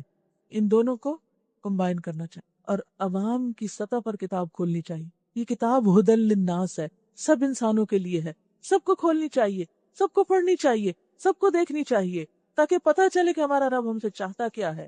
وَمِنْهُمْ أُمِّيُّونَ لَا يَعْلَمُونَ الْكِتَابَ، ان میں سے کچھ امی ہیں، ان پڑھ ہیں، کتاب کا کوئی علم نہیں رکھتے. إِلَّا أَمَانِيَّ، مگر آرزویں ہیں، تمنائیں ہیں کہ مختلف کام کر کے جنت میں پہنچ جائیں گے. وَإِنْهُمْ إِلَّا يَظُنُّونَ، اور یہ سب ان کی خوش فہمیاں ہیں، خام خیالیاں ہیں. فَوَيْلٌ لِّلَّذِينَ يَكْتُبُونَ الْكِتَابَ بِأَيْدِيهِمْ، ہلاکت اور تباہی ہے ان لوگوں کے لیے جو اپنے ہاتھوں سے کتاب لکھتے ہیں. ان کے علماء میں سے ایک گروہ یہ تھا کہ جو خود باتیں لکھ کر اس کو اللہ کا کلام بتاتا. ثُمَّ يَقُولُونَ هَذَا مِنْ عِنْدِ اللَّهِ، پھر لوگوں سے کہتے کہ یہ اللہ کے پاس سے آیا ہوا ہے، تاکہ اس کے معاوضے میں تھوڑا سا فائدہ حاصل کر لیں. یعنی اپنی مرضی کی باتیں لکھ کر اسے خدا کا کلام بتاتے، اور کیسی باتیں لکھتے جس میں اس طبقے کا اپنا فائدہ تھا. حقیقت یہی ہے کہ جب انسان کوئی قانون بناتے ہیں تو وہ اپنے مفاد کو دیکھتے ہیں کہ انہیں کیا سوٹ کرتا ہے، ان کا فائدہ کس میں ہے. لہٰذا یہ بھی دین میں نئی نئی رنگا رنگ باتیں اپنی طرف سے بناتے، گھڑتے اور اللہ کے نام سے پیش کرتے. اللہ نے فرمایا ہے، کتاب میں لکھا ہے، حالانکہ ایسا کچھ نہیں ہوتا تھا. عوام بیچارے کتاب انہوں نے دیکھی نہیں، انہیں کیا پتا کتاب میں لکھا ہے یا نہیں. وہ تو آنکھیں بند کر کے اپنے بڑوں کے اوپر یقین رکھتے تھے کہ بس جو یہ بتا دیں گے وہی حق ہے. حالانکہ حق کیا ہے؟ جو اس کتاب میں ہے. ان کے ہاتھوں کا یہ لکھا بھی ان کے لیے تباہی کا سامان ہے، اور ان کی یہ کمائی بھی ان کے لیے موجب ہلاکت ہے. وہ کہتے ہیں کہ دوزخ کی آگ ہمیں ہرگز چھونے والی نہیں، ہم تو جنتی میں جائیں گے. آج ہم سب کا بھی یہی خیال ہے نا، جو چاہے کریں، جنت ہمارے لیے بنی ہے. اللہ یہ کہ چند روز کی سزا مل جائے تو مل جائے، پھر نکل ہی آئیں گے نا. کیا ہوا؟ ان سے پوچھو، کیا تم نے اللہ سے کوئی عہد لے لیا ہے جس کی خلاف ورزی وہ نہیں کر سکتا؟ یا بات یہ ہے کہ تم اللہ کے ذمے ڈال کر ایسی باتیں کہہ دیتے ہو جن کے متعلق تمہیں علم نہیں کہ اس نے ان کا ذمہ لیا ہے؟ آخر تمہیں دوزخ کی آگ کیوں نہ چھوئے گی؟ بلا من کسب سیئۃ واحاطت به خطیئتہ فاولئک اصحاب النار ہم فیہا خالدون. جو بھی بدی کمائے گا، جو بھی برا کام کرے گا اور اپنی خطا کاری کے چکر میں پڑا رہے گا، اس غلطی سے باہر نہیں نکلے گا، اس پر اصرار کیے چلے جائے گا، وہ دوزخی ہے اور دوزخ میں ہمیشہ رہے گا. اور جو لوگ ایمان لائیں گے اور نیک عمل کریں گے وہی جنتی ہیں اور وہ جنت میں ہمیشہ رہیں گے. تو بات یہ ہے کہ اللہ نے دونوں راستے واضح کر دیے ہیں. جنت میں جانے کا کرائیٹیریا بھی بتا دیا، ایمان اور اچھے کام، اور دوزخ کی سزا کس وجہ سے ہے وہ بھی بتا دی، اللہ کی نافرمانی اور پھر اس سے باز نہ آنا، اس پر اصرار کرنا، توبہ نہ کرنا. یاد کرو، اسرائیل کی اولاد سے ہم نے پختہ عہد لیا تھا کہ اللہ کے سوا کسی کی عبادت نہ کرنا. یعنی بنی اسرائیل کو بھی یہی دین ملا تھا جو ہمیں ملا ہے. کیا تھا؟ اللہ کے سوا کسی کی عبادت نہیں، ماں باپ کے ساتھ، رشتہ داروں کے ساتھ، یتیموں اور مسکینوں کے ساتھ نیک سلوک کرنا. اللہ کی عبادت کے فوراً بعد بندوں کے حقوق، کہ ان سے اچھا سلوک کرنا، لوگوں سے بھلی بات کہنا، وَقُولُوا لِلنَّاسِ حُسْنًا، لوگوں سے اچھی طرح کلام کرنا. یہ تھی دین کی بنیادی باتیں، اور آج بھی ان باتوں پر عمل کرنے کی ضرورت ہے. یہ صرف بنی اسرائیل کے لیے نہیں تھی، ہمارے لیے بھی ہیں. ایک طرف اللہ کی اطاعت اور دوسری طرف انسانی رشتوں کی قدردانی، جس میں سب سے پہلے ماں باپ پھر رشتہ دار، یتیم، مسکین، ان سب کے ساتھ اچھا سلوک. کیونکہ بعض اوقات انسان ماں باپ کی عزت کرتا ہے تو رشتہ داروں کو بھول جاتا ہے. بعض لوگ رشتہ داروں میں خوب خوش رہتے ہیں، ان کا تو خیال رکھتے ہیں، لیکن اس سے باہر کوئی بھوکا ہے، پیاسا ہے، مصیبت میں ہے، اس کی ان کو پرواہ نہیں. لیکن دین ایک بڑی پکچر ہمارے سامنے لاتا ہے، ہمارے ذہن میں وسعت ڈالتا ہے کہ ہم صرف اپنے لیے نہیں سوچیں، صرف اپنے گھر والوں کے لیے نہیں، تمام انسانوں کے لیے سوچیں، اور خاص طور پر جو محروم لوگ ہیں، یتیم اور مسکین. اور پھر اگر کسی کو کچھ دے نہیں سکتے تو اچھی بات، لوگوں سے بھلی بات کرنا، کیونکہ جو غلط بات ہوتی ہے وہ فتنہ فساد پیدا کرتی ہے. قرآن مجید میں اللہ تعالیٰ فرماتے وَقُلْ لِعِبَادِي يَقُولُ الَّتِي هِيَ أَحْسَنُ إِنَّ الشَّيْطَانَ يَنزَغُ بَيْنَكُمْ.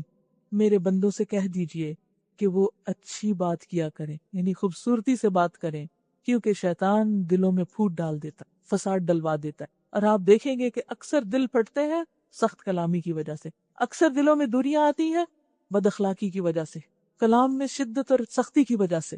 لہٰذا آج کے اس پارے میں جہاں اللہ پر ایمان اور نماز اور صدقہ خیرات کی بات ہے، وہاں ہم اپنے لیے خصوصی طور پر اپنی گفتگو اور اپنے کلام پر توجہ دیں، اور کل تک انشاءاللہ مسلسل اس بات کی پریکٹس کریں گے کہ ہم جس سے بھی بات کریں دھیمے لہجے میں کریں، آرام سے کریں، پیار سے کریں، خوبصورتی سے کریں، اچھے الفاظ استعمال کریں.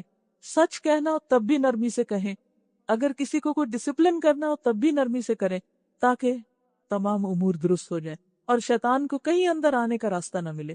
نماز قائم کرنا اور زکوٰۃ دینا، یہاں آپ دیکھیے نماز اور زکوٰۃ بعد میں آئے ہیں، اچھی بات پہلے آئی ہے، والدین اور انسانوں کے حقوق پہلے آئے ہیں. مگر تھوڑے آدمیوں کے سوا تم سب اس عہد سے پھر گئے، تم اس کو بھول گئے اور اب تک پھرے ہوئے ہو.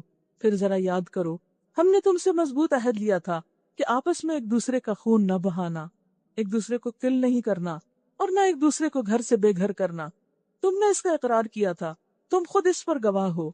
مگر آج وہی تم ہو کہ اپنے بھائی بندوں کو قتل کرتے ہو، اپنی برادری کے کچھ لوگوں کو بے خانماں کرتے ہو، ظلم اور زیادتی کے ساتھ ان کے خلاف جتھے بندیاں کرتے ہو، اور جب وہ لڑائی میں پکڑے ہوئے تمہارے پاس آتے ہیں تو ان کی رہائی کے لیے فدیے کا لین دین کرتے ہو. یعنی ایک طرف اللہ کے حکم کی نافرمانی اور دوسری طرف دین کا نام لے کر ریلیجس ایکسپلائٹیشن کے ذریعے اپنے مطلب حاصل کرنا، حالانکہ انہیں ان کے گھروں سے نکالنا ہی سرے سے تم پر حرام تھا. تو کیا تم کتاب کے ایک حصے پر ایمان لاتے ہو اور دوسرے کے ساتھ کفر کرتے ہو؟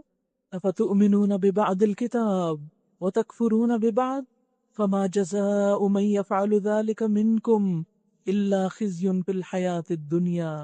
کیا تم کتاب کے ایک حصے پر ایمان لاتے ہو اور دوسرے حصے کے ساتھ کفر کرتے ہو؟ پھر تم میں سے جو لوگ ایسا کریں، کیا کہ کتاب کی کچھ باتیں مان لیں اور کچھ کا انکار کر دیں، ان کی سزا اس کے سوا اور کیا ہے کہ دنیا کی زندگی میں ذلیل و خوار ہو کر رہیں، دنیا میں بھی ذلیل ہوں اور آخرت میں شدید ترین عذاب کی طرف پھیر دیے جائیں. آج دنیا میں مسلمانوں کی ذلت اور رسوائی کا سبب کیا ہے کہ انہوں نے دنیا میں تو کوئی نام پیدا نہیں کیا، لیکن جس دین کا وہ نام لیتے ہیں اس میں بھی اپنی مرضی کرتے ہیں، پک اینڈ چوز. جو سوٹ کرتا ہے لے لیتے ہیں، جو سوٹ نہیں کرتا اس کو ایک طرف رکھ دیتے ہیں، گویا وہ ان کے لیے تھا ہی نہیں. اللہ ان حرکات سے بے خبر نہیں جو تم کر رہے ہو، اللہ کو سب پتا ہے. یہ وہ لوگ ہیں جنہوں نے آخرت بیچ کر دنیا کی زندگی خرید لی ہے، لہٰذا نہ ان کی سزا میں کوئی تخفیف ہوگی اور نہ کوئی ان کی مدد کو پہنچ سکے گا. ہم نے موسیٰ علیہ السلام کو کتاب دی، اس کے بعد پے در پے رسول بھیجے، آخر کار عیسیٰ ابن مریم کو روشن نشانیاں دے کر بھیجا اور روح پاک سے اس کی مدد کی. پھر تمہارا یہ کیا ڈھنگ ہے کہ جب بھی کوئی رسول تمہارے پاس تمہاری خواہشات نفس کے خلاف کوئی چیز لے کر آیا تو تم نے اس کے مقابلے میں سرکشی ہی کی، کسی کو جھٹلایا اور کسی کو قتل کر دیا. تو بنی اسرائیل کی اصل خرابی کیا تھی؟ خواہشات کی پیروی، اور خواہشات کی پیروی میں خواہشات پورا کرنے کی خاطر اللہ اور اس کے رسول کے احکامات کو پس پش ڈال دینا، بلکہ جو حق بات کرے اسی کو اڑا دینا. وہ کہتے ہیں ہمارے دل محفوظ ہیں، ہمارے دل محفوظ ہیں، یعنی ہم اپنی بات میں اتنے پکے ہیں کہ تمہاری باتوں کا ہم پہ کوئی اثر نہیں ہوتا. You are very strong people, strong headed ہیں، جیسے ہم انگریزی میں کہتے ہیں اسٹرانگ ہیڈڈ. نہیں، اصل بات یہ ہے کہ ان کے کفر کی وجہ سے ان پر اللہ کی پھٹکار پڑی ہے، اس لیے وہ کم ہی ایمان لاتے ہیں. اور اب جو ایک کتاب اللہ کی طرف سے ان کے پاس آئی ہے، اس کے ساتھ ان کا کیا برتاؤ ہے، اس کے ساتھ کیا سلوک کر رہے ہیں، یعنی قرآن کے ساتھ، باوجود اس کے کہ وہ اس کتاب کی تصدیق کرتی ہے جو ان کے پاس پہلے سے موجود تھی، باوجود اس کے کہ اس کی آمد سے پہلے وہ خود کفار کے مقابلے میں فتح اور نصرت کی دعائیں مانگتے تھے، مگر جب وہ چیز آ گئی جسے وہ پہچان بھی گئے تو انہوں نے اسے ماننے سے انکار کر دیا۔ خدا کی لعنت ان منکرین پر، کیسا برا ذریعہ ہے جس سے یہ اپنے نفس کی تسلی حاصل کرتے ہیں کہ جو ہدایت اللہ نے نازل کی ہے اس کو قبول کرنے سے صرف اس ضد کی بنا پر انکار کر رہے ہیں کہ اللہ نے اپنے فضل، وحی اور رسالت سے اپنے جس بندے کو چاہا نواز دیا، یعنی محمد رسول اللہ صلی اللہ علیہ وسلم، ان کی ضد کی وجہ سے وہ حق کو قبول نہیں کر رہے۔ اچھا، بعض اوقات ہمارے یہاں بھی ایسا ہوتا ہے نا کہ کسی خاص شخص سے ضد ہوتی ہے، لہٰذا اس ضد کی وجہ سے ہم ایک اچھا بھلا کام چھوڑ دیتے ہیں، یعنی ہم اپنی زندگی کا ایک مقصد بناتے ہیں، ایک بڑی ڈریم دیکھتے ہیں، اور پھر ہمیں کسی خاص شخص سے چڑ ہو جاتی ہے، وہ آزمائش بن جاتا ہے، کیونکہ قرآن مجید میں اللہ تعالیٰ فرماتے وَجَعَلْنَا بَعْدَكُمْ لِبَعْدٍ فِتْنَةً، ہم نے تم میں سے بعض کو بعض کے لیے آزمائش بنا دیا۔ ہر انسان کے لیے کوئی نہ کوئی دوسرا انسان آزمائش ہے۔ نتیجہ کیا ہوتا ہے کہ انسان اس کی وجہ سے ایسا مغلوب ہوتا ہے کہ سب کچھ چھوڑ دیتا ہے، سب کچھ بھول جاتا ہے۔ ایسے مواقع ہوتے ہیں امتحان کے، سے مضبوط رہنا چاہیے کہ کوئی بھی ہمیں ستائے، کوئی پریشان کرے، کچھ کرے، ہمیں جو کرنا ہے وہ تو ہم نے کر کے رہنا ہے، کیونکہ اسی میں کامیابی۔ حق کو کبھی انسانوں کی خاطر قبول نہ کرے، اور حق کو کبھی انسانوں کی وجہ سے ریجیکٹ نہ کریں، اس کا انکار نہ کریں، اپنا مقصد سامنے رکھیں، اور جب مقصد سامنے ہوگا نا باقی ساری چیزیں بیک گراؤنڈ میں ہوگی۔ آپ اس کا تجربہ کر سکتے ہیں، مثلاً اگر آپ اس مائک کے اوپر اس وقت فوکس کریں تو میں بھی آپ کو نظر نہیں آؤں، کیونکہ آپ کا مقصود یہ ہے۔ یہی حال زندگی میں مقاصد کا ہوتا ہے۔ جب آپ کو اپنے مقصد سے پیار ہوتا ہے تو ہر اس چیز کو جو اس میں مددگار ہوتی ہے اس سے آپ پیار کرتے ہیں، لیکن اگر کسی وجہ سے کئی اختلاف بھی ہوتا ہے تو اس اختلاف کو بھی آپ برداشت کرتے ہیں، کیونکہ وہ اختلاف بھی آپ کو اصل میں اپنے مقصد کی طرف لے جا رہا ہے۔ تو یہی چیز ہے، کیونکہ جنت کا راستہ آسان نہیں ہے، اس میں طرح طرح کی مشکلات ہیں، اور سب سے بڑی مشکل خود ہمارے آس پاس کے لوگ ہو جاتے ہیں، اور چند لوگوں کی ضد۔ تو ہمیں کسی کے ساتھ باعث نہیں ہونا۔ بنی اسرائیل کو یہ ضد ہو گئی تھی کہ محمد صلی اللہ علیہ وسلم عربوں میں سے کیوں، ہم نہیں مان سکتے، اگر یہ ہمارے قبیلے سے ہوتے تو پھر تو ہم ان کی خوب مدد کرتے، اور یہی چیز ان کے لیے آزمائش بن گئی۔ فرمایا کہ صرف ضد کی بنا پہ انکار کر رہے ہیں کہ اللہ نے اپنے فضل سے اپنے جس بندے کو خود چاہا نواز دیا، لہٰذا ابھی غضب بالائے غضب کے مستحق ہو گئے ہیں، اور ایسے کافروں کے لیے سخت ذلت آمیز سزا مقرر ہے جو ضد کی وجہ سے حق کو قبول کرنے سے انکار کریں۔ جب ان سے کہا جاتا ہے کہ جو کچھ اللہ نے نازل کیا ہے اس پر ایمان لاؤ، تو وہ کہتے ہیں ہم تو صرف اس چیز پر ایمان لاتے ہیں جو ہمارے ہاں یعنی نسل اسرائیل میں اتری ہے، بس ہم صرف وہ مانیں گے۔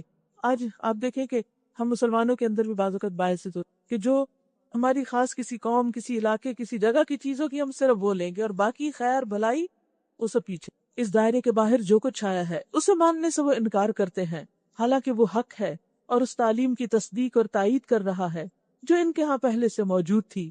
اچھا، ان سے کہو اگر تم اس تعلیم ہی پر ایمان رکھنے والے ہو جو تمہارے ہاں آئی تھی تو اس سے پہلے اللہ کے ان پیغمبروں کو جو خود بنی اسرائیل میں پیدا ہوئے تھے کیوں قتل کرتے رہے؟ تمہارے پاس موسیٰ کیسی کیسی روشن نشانیوں کے ساتھ آئے، پھر بھی تم ایسے ظالم تھے کہ اس کے پیٹھ موڑتے ہی بچڑے کو معبود بنا بیٹھے۔ پھر ذرا اس میثاق کو یاد کرو جو طور کو تمہارے اوپر اٹھا کر ہم نے تم سے لیا تھا۔ پیچھے یہ دونوں واقعات گزر چکے ہیں۔ ہم نے تاکید کی تھی کہ جو ہدایات ہم دے رہے ہیں ان کی سختی کے ساتھ پابندی کرو اور کان لگا کر سنو۔ تمہارے اسلاف نے کہا ہم نے سن لیا مگر ہم مانیں گے نہیں، سمعنا وعصینا، سنا تو ہے مانیں گے نہیں۔ اب دیکھیے کہ جب بھی ہم اللہ کی کتاب سنیں تو ہم اپنے دلوں کا جائزہ لیں کہ ہمارا دل کیا کہہ رہا ہے، ہم سن رہے ہیں اور مانیں گے یا نہیں مانیں گے۔ ہم سن تو لیں گے مگر کریں گے وہی جو ہمیں سوٹ کرے گا؟ نہیں، ہمیں اس نیت کے ساتھ قرآن مجید پڑھنا چاہیے کہ جو ہم سن رہے ہیں انشاءاللہ ہم اس کو مانیں گے بھی، کیونکہ ہمارا یقین ہے کہ ہمارا فائدہ اسی میں ہے۔ اور ان کی باطل پرستی کا یہ حال تھا کہ دلوں میں ان کے بچڑا ہی بسا ہوا تھا، یعنی اللہ کے علاوہ دوسروں کی محبت۔ اور پھر آپ دیکھیے کہ بنی اسرائیل کے لیے تو بچڑا مصیبت تھی نا، اسی طرح ہر انسان کا کوئی نہ کوئی بچڑا ہوتا ہے، ہر ایک کا کوئی بچڑا ہوتا ہے، کسی کا کوئی بچہ ہوتا ہے، کسی کا مال ہوتا ہے، کسی کی کوئی اور چیز ہوتی ہے جو اس کے دل میں ایسی جگہ پکڑ لیتی ہے کہ جس کی وجہ سے باقی ساری چیزیں غیر اہم ہو جاتی ہیں، حتیٰ کہ اللہ تعالیٰ کے احکامات کی بھی وہ قدر نہیں کرتا۔ کہو اگر تم مومن ہو، یہ عجیب ایمان ہے جو ایسی بری حرکات کے تمہیں حکم دیتا ہے۔ مومن کون ہوتا ہے؟ جو سب سے بڑھ کر اللہ سے محبت کرے۔ ان سے کہو اگر واقعی اللہ کے نزدیک آخرت کا گھر تمام انسانوں کو چھوڑ کر صرف تمہارے لیے مخصوص ہے تب تو تمہیں چاہیے کہ موت کی تمنا۔ اصل میں بنی اسرائیل میں بگاڑ کیوں آیا تھا؟ ایک تو اللہ کی ناقدری، دوسرے آخرت پر ایمان کمزور ہو گیا تھا۔ آخرت کے بارے میں انہوں نے اپنے کچھ خود ساختہ خیالات بنا رکھے کہ کوئی ہمیں چھڑا لے گا، وہ پتہ نہیں کون سی نیکی کام آ جائے، اور پتہ نہیں کوئی جنت جہنم ہے بھی یا نہیں، اور یہ سب خود ساختہ باتیں۔ آج آپ دیکھیں بہت سے مسلمان بھی ایسی باتیں کر کہ یہ مولویوں کے قصے ہیں، یہ مولوی بہت ڈراتے رہتے ہیں۔ تو بات یہ ہے کہ کسی مولوی کے پیچھے نہ جائیں، خود قرآن پڑھ کر دیکھیں کہ وہ کیا بتاتا ہے، اور جو وہاں حق ہے اس کو حق سمجھیں اور اس کے مطابق خود کو تبدیل کریں، نہ کہ اپنی مرضی پہ قائم رہ کے قرآن کی آیات کو من مانے مطلب پہنائیں۔ تو یہاں بنی اسرائیل کے بگڑنے کی وجہ کیا تھی کہ وہ سمجھتے کہ آخرت ہمارے لیے ریزرو ہے، ہم کچھ بھی کر لیں ہم سیدھے جنت پہ پہنچیں گے۔ پر میں اچھا ایسا ہی ہے تو مرنے کی تمنا کرو۔ اگر تم اپنے اس خیال میں سچے ہو، یقین جانو یہ کبھی اس کی تمنا نہ کریں گے، اس لیے کہ اپنے ہاتھوں جو کچھ کما کر انہوں نے وہاں بھیجا ہے اس کا تقاضا یہی ہے کہ یہ وہاں جانے کی تمنا نہ کریں۔ اللہ ان ظالموں کے حال سے خوب واقف ہے۔ تم انہیں سب سے بڑھ کر جینے کا حریص پاؤ گے، انہیں زندگی سے سب سے زیادہ پیار ہے، مرنا چاہتے ہی نہیں، حتیٰ کہ یہ اس معاملے میں مشرکوں سے بھی بڑے ہوئے ہیں۔ ان میں سے تو ایک ایک شخص یہ چاہتا ہے کہ کسی طرح 1000 برس جیے، حالانکہ لمبی عمر بہرحال اسے عذاب سے تو دور نہیں پھینک سکتی۔ جیسے کچھ یہ اعمال کر رہے ہیں اللہ تو انہیں دیکھ ہی رہا ہے، یعنی کوئی کتنا بھی جیے بالآخر تو اس کو مرنا ہے اور خدا کے سامنے حاضر ہونا ہے۔ ان سے کہو کہ جو کوئی جبریل سے عداوت رکھتا ہو اسے معلوم ہونا چاہیے کہ جبریل نے اللہ ہی کے اذن سے یہ قرآن تمہارے قلب پہ نازل کیا ہے۔ اب یہ کہتے تھے کہ محمد صلی اللہ علیہ وسلم سے پوچھتے کہ اچھا یہ قرآن کون لے کر آتا آپ کے پاس؟ جبریل نے تو ہماری فلاں فلاں بستی تباہ کر دی، ہمیں تو جبریل سے عداوت ہے، ہم تو اس کی لائی ہوئی کتاب کو نہیں مانیں گے۔ بہانے نہ ماننے کے۔ تو اللہ تعالیٰ فرماتے ہیں کہ جو جبریل سے عداوت رکھتا ہے اسے معلوم ہونا چاہیے کہ جبریل یہ خود نہیں لایا، جبریل نے کوئی کام خود نہیں کیا۔ فرشتے کیا کرتے ہیں؟ یفعلون ما یؤمرون، جو اللہ حکم دیتا ہے وہی کرتے ہیں۔ اور یہ کتاب پہلے آئی ہوئی کتابوں کی تصدیق اور تائید کرتی ہے اور ایمان لانے والوں کے لیے ہدایت اور کامیابی کی بشارت بن کر آئی ہے۔ اگر جبریل سے ان کی عداوت کا سبب یہی ہے تو کہہ دو کہ جو اللہ اور اس کے فرشتوں اور اس کے رسولوں اور جبریل اور میکائیل کے دشمن ہیں، اللہ ان سب کافروں کا دشمن ہے۔ یعنی جو اللہ کے فرشتوں سے دشمنی کرے یا اللہ کا پیغام لانے والوں سے دشمنی رکھے، ہم نے تمہاری طرف ایسی آیات نازل کی ہیں جو صاف صاف حق کا اظہار کرنے والی ہیں، اور ان کی پیروی سے صرف وہی لوگ انکار کرتے ہیں جو فاسق ہیں، نافرمان ہیں۔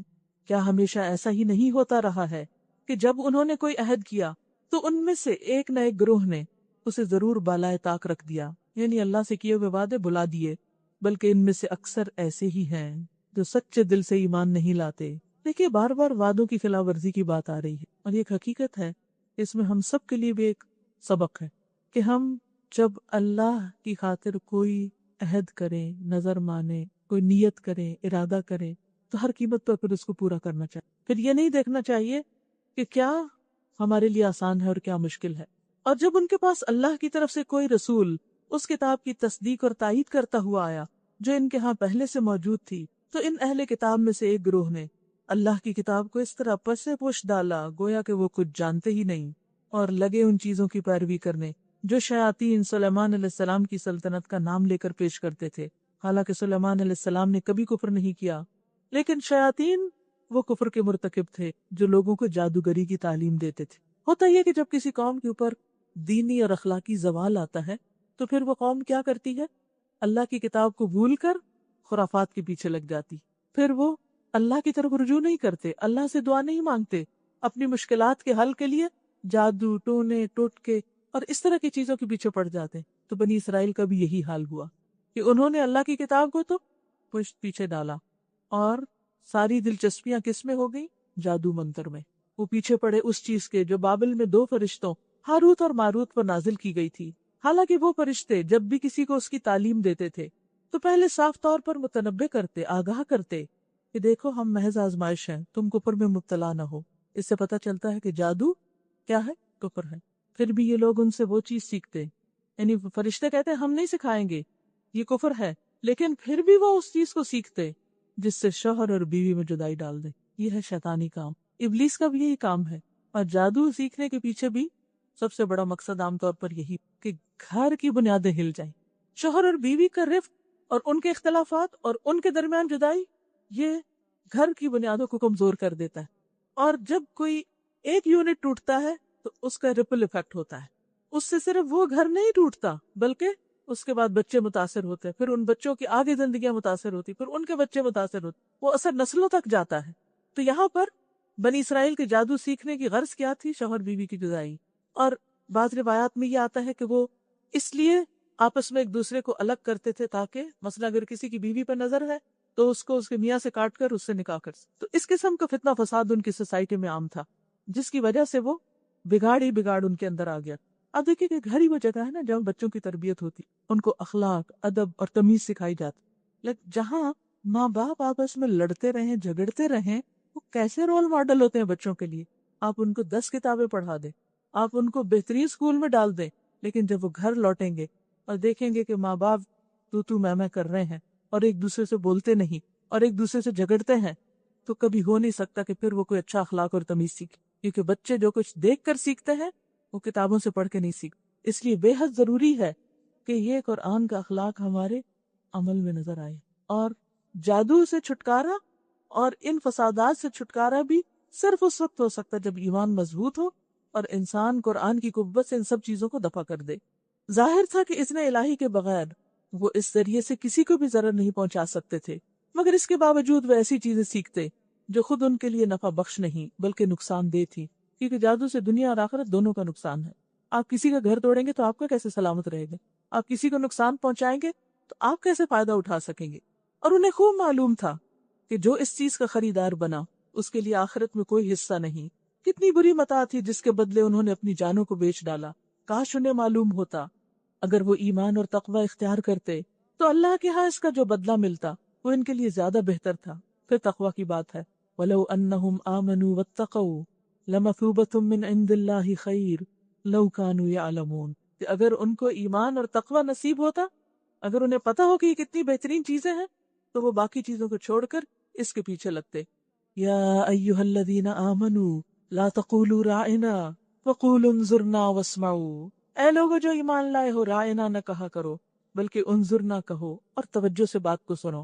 صحابہ کرام کو آداب مجلس سکھائے جا رہے ہیں۔ ہوتا یہ تھا کہ بنی اسرائیل کے کچھ لوگ نبی صلی اللہ علیہ وسلم کی مجلس میں آتے اور وہ آپ کا باہر مذاق بھی اڑاتے۔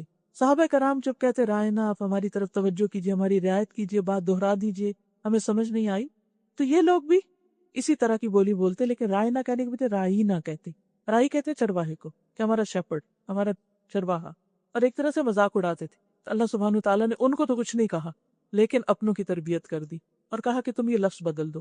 اس سے یہ پتہ چلتا ہے کہ ہمیں ایسے لفظ استعمال نہیں کرنے چاہیے کہ جو ذو معنی قسم کے ہو یا جن سے کوئی غلط مطلب نکلتا ہو اور جس سے کوئی فساد پھیلتا ہو۔ اور دوسری طرف یہ بتا دیا گیا کہ دین کی مجلسوں میں بات توجہ سے سنو۔ اور یہ کافر تو عذاب علیم کے مستحق ہیں، یہ لوگ جنہوں نے دعوت حق کو قبول کرنے سے انکار کر دیا، خواہ اہل کتاب میں سے ہوں یا مشرک ہوں، ہرگز یہ پسند نہیں کرتے کہ تمہارے رب کی طرف سے تم پر کوئی بھلائی نازل ہو، مگر اللہ جس کو چاہتا ہے اپنی رحمت کے لیے چن لیتا ہے اور وہ بڑا فضل فرمانے والا ہے۔ ہم اپنی جس آیت کو منسوخ کر دیتے ہیں یا بھلا دیتے ہیں اس کی جگہ اس سے بہتر لے آتے ہیں، یا کم از کم ویسی ہی۔ کیا تم نہیں جانتے کہ اللہ ہر چیز پر قدرت رکھتا ہے؟ قرآن پاک میں بعض آیتیں پہلے اتری، پھر نبی صلی اللہ علیہ وسلم کے زمانے میں ہی ان کو ایبروگیٹ کر دیا گیا، منسوخ کر دیا گیا، اور ان کی جگہ اور آیتیں آ گئی۔ یا پھر یہ ہے کہ آیتیں موجود نہیں لیکن حکم تبدیل کر دیا گیا۔ کیا تم نہیں جانتے ہو کہ اللہ ہر چیز پر قدرت رکھتا ہے؟ ان کا اصل میں اعتراض تھا کہ ایسا کیوں ہوتا ہے، ایک ہی چیز کیوں نہیں؟ تو بات یہ کہ قرآن انسان کی نفسیات اور انسان کی ضروریات کے ساتھ ڈیل کرتا ہے، اور حسب ضرورت احکامات میں تبدیلی ضروری تھی، ناگزیر تھی، اور اللہ تعالیٰ ہر چیز پہ قدرت رکھتا ہے۔ وہ چاہتا تو پہلے ہی سب کچھ اتار دیتا، اور اس نے چاہا تو بندوں کی ضرورت کے مطابق اتارا۔ کیا تمہیں خبر نہیں کہ زمین اور آسمانوں کی فرما روائی اللہ ہی کے لیے ہے، اور اس کے سوا تمہاری کوئی خبر گیری کرنے والا اور تمہاری مدد کرنے والا نہیں؟ پھر کیا تم اپنے رسول سے اس قسم کے سوالات اور مطالبات کرنا چاہتے ہو جیسے اس سے پہلے موسیٰ علیہ السلام سے کیے جا چکے؟ حالانکہ جس شخص نے ایمان کی روش کو کفر سے بدل لیا وہ راہ راست سے بھٹک گیا۔ اہل کتاب میں سے اکثر لوگ یہ چاہتے ہیں کہ کسی طرح تمہارے ایمان سے پھیر کر تمہیں پھر کفر کی طرف پلٹا لے جائیں۔ خود نہیں مانتے تو تمہیں بھی نہیں چاہتے کہ تم بھی مانو، اگرچہ حق ان پر ظاہر ہو چکا ہے، مگر اپنے نفس کے حسد کی بنا پر تمہارے لیے ان کی خواہش یہ ہے اس کے جواب میں تم عفو درگزر سے کام لو، یعنی وہ تمہارے خلاف جو بھی سازشیں کر رہے ہیں تم کیا کرو، تمہارا اخلاق اور تمہارا رویہ کیا ہونا چاہیے، معاف کرنا، درگزر کرنا۔ یہ بہت سنہری اصول بتایا گیا۔ عام طور پر ہم لوگوں کو شکایت ہوتی ہے کہ فلاں مجھے پسند نہیں کرتا، فلاں میرے خلاف ہے، فلاں مجھے نقصان پہنچا رہا ہے، فلاں بدنیت ہے، وہ مجھے نظر لگا دیتا ہے، فلاں میرے ساتھ ایسا رویہ کرتا ہے۔ ہر وقت ہمیں یہ ہوتا ہے احساس کہ لوگ ہمارے ساتھ اچھے نہیں ہیں، اور اس کا حل ہم کیا چاہتے ہیں کہ وہ کسی طرح اچھے ہو جائیں پھر ہم ذرا اچھے ہو جائیں۔ ایسے تھوڑی ہوگا، آپ اپنے آپ کو نہیں بدل سکتے، ان کو کیسے بدل سکتے ہو؟ تو اس کا حل کیا ہے، اس کا رویہ کیا ہے، طریقہ کیا ہے کہ تم کیا کرو، عفو درگزر سے کام لو، فاعفو واصفحو، اگنور کرو، اعراض برتو، درگزر کرو، معاف کرو، اور کام چلاتے رہو، چلتے رہو، کیونکہ اس کے بغیر دنیا میں کوئی کام ہو نہیں سکتا۔ کوئی ایسا شخص بڑا کام کر نہیں سکتا جو معاف کرنا نہ جانتا ہو۔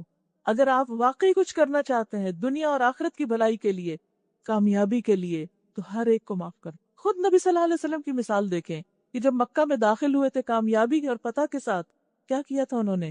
ان لوگوں کو معاف کر دیا تھا، ان کا خون نہیں بہایا تھا، درگزر سے کام لیا تھا۔ آج مسلمانوں کی نفسیات کیا ہے کہ وہ اپنی ناکامی کو کیا بتاتے ہیں کہ سب ہمارے خلاف سازش کر رہے ہیں اور خود کچھ نہیں کرتے۔ بھلے کرنے دو جو کچھ کرتا ہے، اللہ نے تمہیں بھی تو ہاتھ پاؤں دیے ہیں، تم خود بھی کچھ کر لو۔ اور خود کرنے کے لیے ضروری ہے کہ اپنے بوجھ اتار ڈالو۔ کسی کے خلاف دل میں کچھ رکھنا کیا ہے؟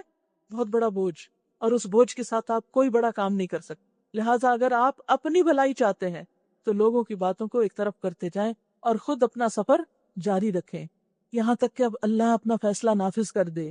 مطمئن رہو کہ اللہ ہر چیز پر قدرت رکھتا ہے۔ نماز قائم کرو اور زکوٰۃ دو، تم اپنی عاقبت کے لیے جو بھلائی کما کر آگے بھیجو گے اللہ کے ہاں اسے موجود پاؤ گے۔ جو کچھ تم کرتے ہو وہ سب اللہ کی نظر میں ہے، وہ سب دیکھ رہا ہے۔ ان کا کہنا ہے کہ کوئی شخص جنت میں نہ جائے گا جب تک کہ وہ یہودی نہ ہو یا عیسائیوں کے خیال کے مطابق عیسائی نہ ہو۔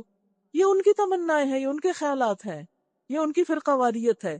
ان سے کہو اپنی دلیل پیش کرو، قل ہاتوا برہانکم، اگر تم اپنے دعوے میں سچے ہو۔ جب بھی کوئی آ کے آپ کو کوئی دین کی، ایمان کی، آخرت کی بات بتائے تو اس سے کیا کہا کرے؟ اپنی دلیل لاؤ، ایویڈنس چاہیے، ریفرنس چاہیے۔ دراصل نہ تمہاری کچھ خصوصیت ہے اور نہ کسی اور کی۔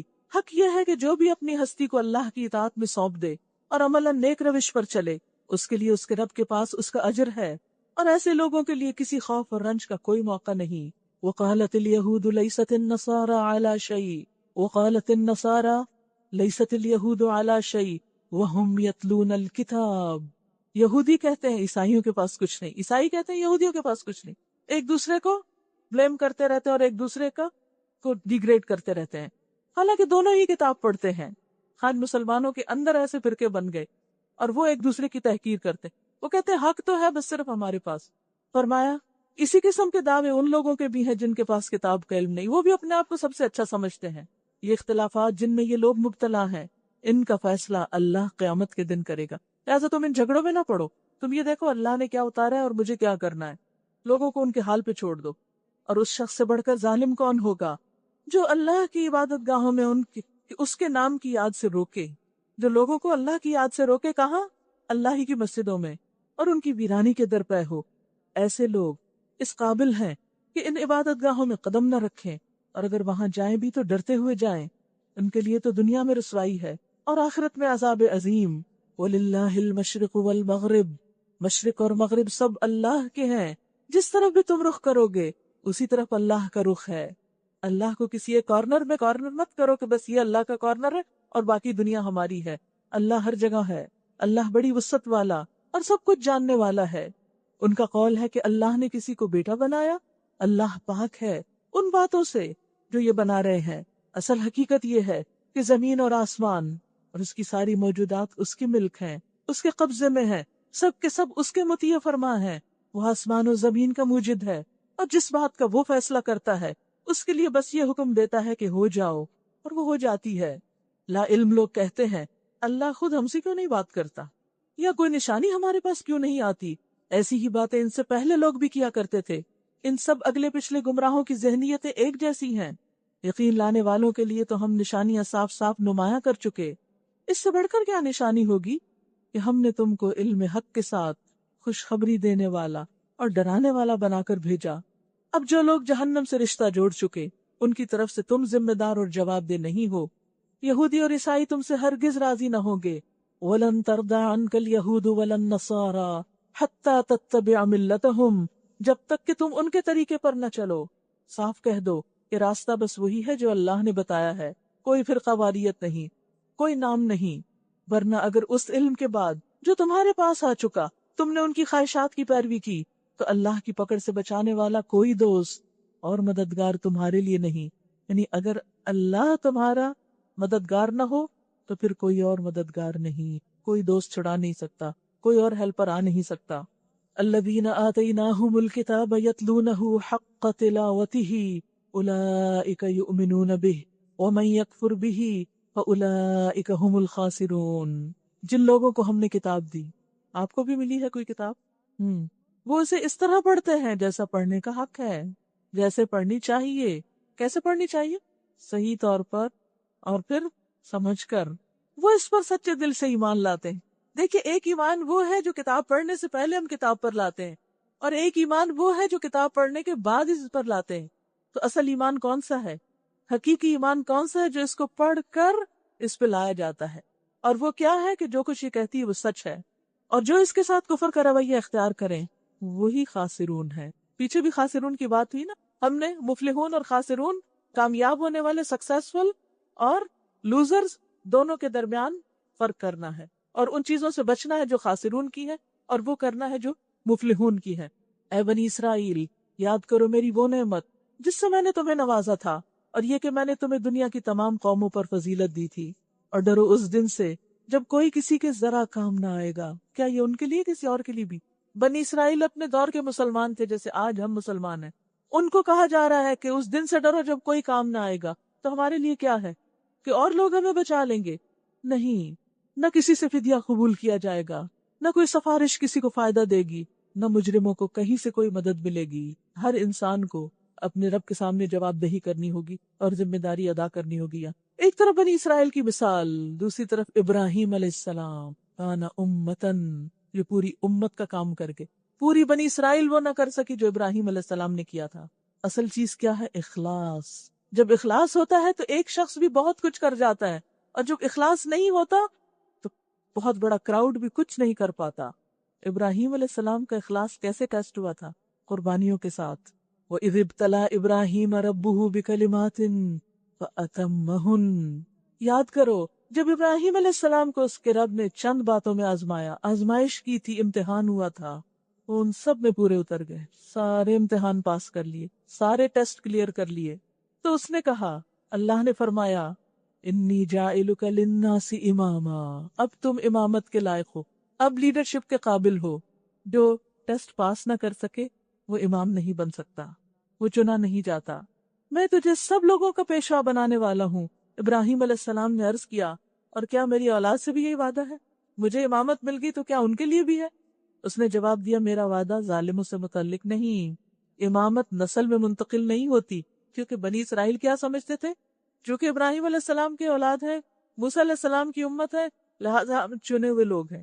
وہ اپنی بڑائی نسلی بڑائی سمجھتے تھے، اور اس کے لیے کسی بھی امتحان سے گزرنا نہیں چاہتے تھے۔ ایک کے بعد ایک امتحان میں فیل ہو رہے تھے۔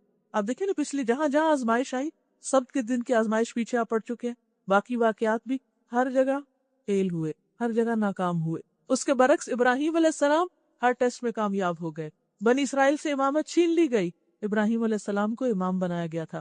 انی جاعلک للناس اماما۔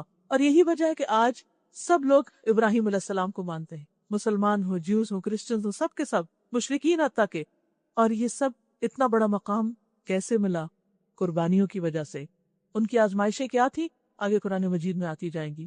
اور یہ کہ ہم نے اس گھر کعبے کو لوگوں کے لیے مرکز اور امن کی جگہ بنا دیا۔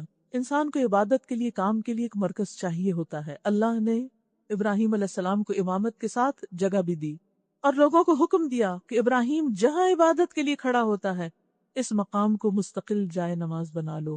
ابراہیم کے قدموں کے نشان بھی معزز قرار پائے، اور لوگوں کے لیے مرکز اور سجدے کی جگہ، کہ تمہارا بھی مصلی یہی ہے۔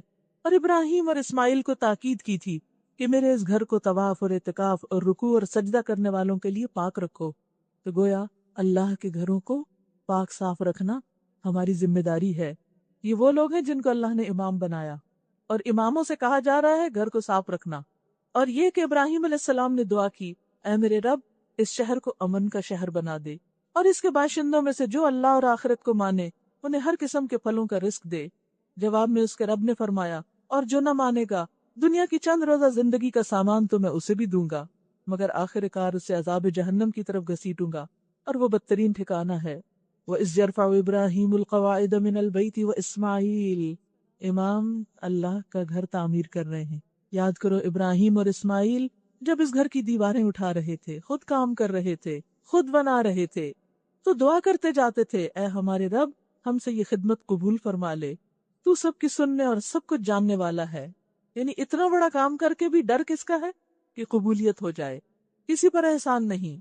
ربنا وجعلنا مسلمین لک ومن ذریتنا امتا مسلمتا لک، اے رب ہم دونوں کو اپنا فرما بردار بنا لے، ہماری نسل میں سے ایک ایسی قوم اٹھا جو تیری فرما بردار ہو، یعنی ہماری اولادیں بھی تیری فرما بردار ہوں۔ ہمیں اپنی عبادت کے طریقے بتا، ہم نہیں جانتے کہ تو کیسے راضی ہوتا ہے۔ دیکھیے کہ اتنا بڑا مقام مل گیا، اب کتنی ہمبلنس ہے کہ ہمیں تو طریقے سکھا کہ ہمیں کیا کرنا ہے، ہماری کوتاہیوں سے درگزر فرما۔ کوئی فخر نہیں، کوئی تکبر نہیں، کوئی غرور نہیں، وہاں بھی اپنی غلطیاں یاد ہیں، تو بڑا معاف کرنے والا اور رحم فرمانے والا ہے۔ اور اے رب ان لوگوں میں خود انہی کی قوم سے ایک ایسا رسول اٹھا جو انہیں تیری آیات سنائے، ان کو کتاب اور حکمت کی تعلیم دے اور ان کی زندگیاں سنوارے، تو بڑا مقتدر اور حکیم ہے۔ کتنا بڑا ویژن ہے ابراہیم علیہ السلام کا، ہے ایک انسان ساتھ بچہ ہے، کہاں تک سوچ رہے ہیں، گھر وہاں بنا رہے ہیں جہاں کوئی رہتا ہی نہیں، اور کہتے ہیں کہ یا رب اس گھر کو مرکز بنا دے اور ایک ایسی امت اٹھا دے کہ جو تیری فرما بردار ہو۔ اور دعا کب پوری ہوئی؟ کئی ہزار سال بعد۔ وہ مانگ کر چلے گئے اپنا کام کر کے، اور اللہ نے اسے قبولیت بخشی، اور آج تک آپ دیکھیں وہ گھر کتنا آباد ہے۔ اصل چیز ہے اخلاص اور اللہ کی خاطر قربانی، اپنی ذات کی بھی، اپنے نفس کی بھی، اپنے آرام کی بھی، اپنے مال کی بھی، اور باقی تمام چیزوں کی جن سے ہمیں محبت ہے۔ اب کون ہے جو ابراہیم کے طریقے سے نفرت کرے، سوائے اس کے جس نے خود اپنے آپ کو حماقت اور جہالت میں مبتلا کر لیا۔ اس کے سوا کون یہ حرکت کر سکتا ہے؟ وَلَقَدْ اسْتَفَيْنَاهُ فِي الدُّنْيَا، ابراہیم وہ شخص ہے جس کو ہم نے دنیا میں اپنے کام کے لیے چن لیا تھا، اور آخرت میں اس کا شمار صالحین میں ہوگا۔ اس کا حال یہ تھا، اذ قال له ربه اسلم قال اسلمت لرب العالمین، جب اس کے رب نے کہا اپنا آپ میرے حوالے کر دے، مسلم ہو جا، اس نے کہا میں کائنات کے مالک کا فرما بردار بن گیا۔ جو حکم ملا سر تسلیم خم، اطاعت گزار، فرما بردار۔ اسی طریقے پر چلنے کی ہدایت اس نے اپنی اولاد کو کی تھی۔ انسان اپنی اولاد کو وہی دیتا ہے جس سے اسے خود محبت ہوتی۔ بعض لوگ خود تو دین کی طرف آ جاتے ہیں، بچوں کو دین نہیں سکھاتے، کیونکہ دین ان کی پرائرٹی نہیں ہوتا، دین سے ان کو محبت نہیں ہوتی، وہ صرف ایک ظاہری رسم ہوتی ہے۔ اگر واقعی دین سے محبت ہوتی تو اپنی اولاد کے لیے بھی سب سے زیادہ ہوتی، کیونکہ انسان اپنی اولاد کو اپنی سب سے پیاری اور قیمتی چیز دیتا ہے۔ تو اگر کسی بھی شخص کا ایمان اور دین سے محبت کو ٹیسٹ کرنا ہو تو دیکھا یہ جائے گا کہ وہ بچوں کے لیے کیا پسند کر، کیا وہ اپنی اس محبت کو بچوں کے اندر بھی ٹرانسفر کر رہا ہے یا نہیں، اور اس کے لیے کوشش کر رہا ہے یا نہیں۔ یہ آگے بات ہے، دل اللہ کے ہاتھ میں ہے، کامیابی وہ دیتا ہے، لیکن ہماری کوششیں کتنی ہے۔ ہم میں سے ہر ایک کو یہاں سوچنا ہے کہ ہم ان کی صرف دنیا کی فکر کر رہے ہیں یا آخرت کی بھی۔ اسی طریقے پہ چلنے کی ہدایت اس نے اپنی اولاد کو کی تھی، اور اسی کی وصیت یعقوب اپنی اولاد کو کر گیا۔ اس نے کہا تھا کہ میرے بچوں، اللہ نے تمہارے لیے یہی دین پسند کیا ہے، لہٰذا مرتے دم تک مسلم ہی رہنا۔ آپ سب بھی ول لکھیں گے نا اپنے بچوں کو، اس کی نمبر 1 کلاز یہی ہونی چاہیے جو ابراہیم اور یعقوب علیہ السلام کی تھی، کہ بچوں مرتے دم تک مسلمان ہی رہنا۔ پھر کیا تم اس وقت موجود تھے جب یعقوب اس دنیا سے رخصت ہو رہے تھے؟ اس نے مرتے وقت اپنے بیٹوں سے پوچھا، بچوں میرے بعد کس کی بندگی کرو گے؟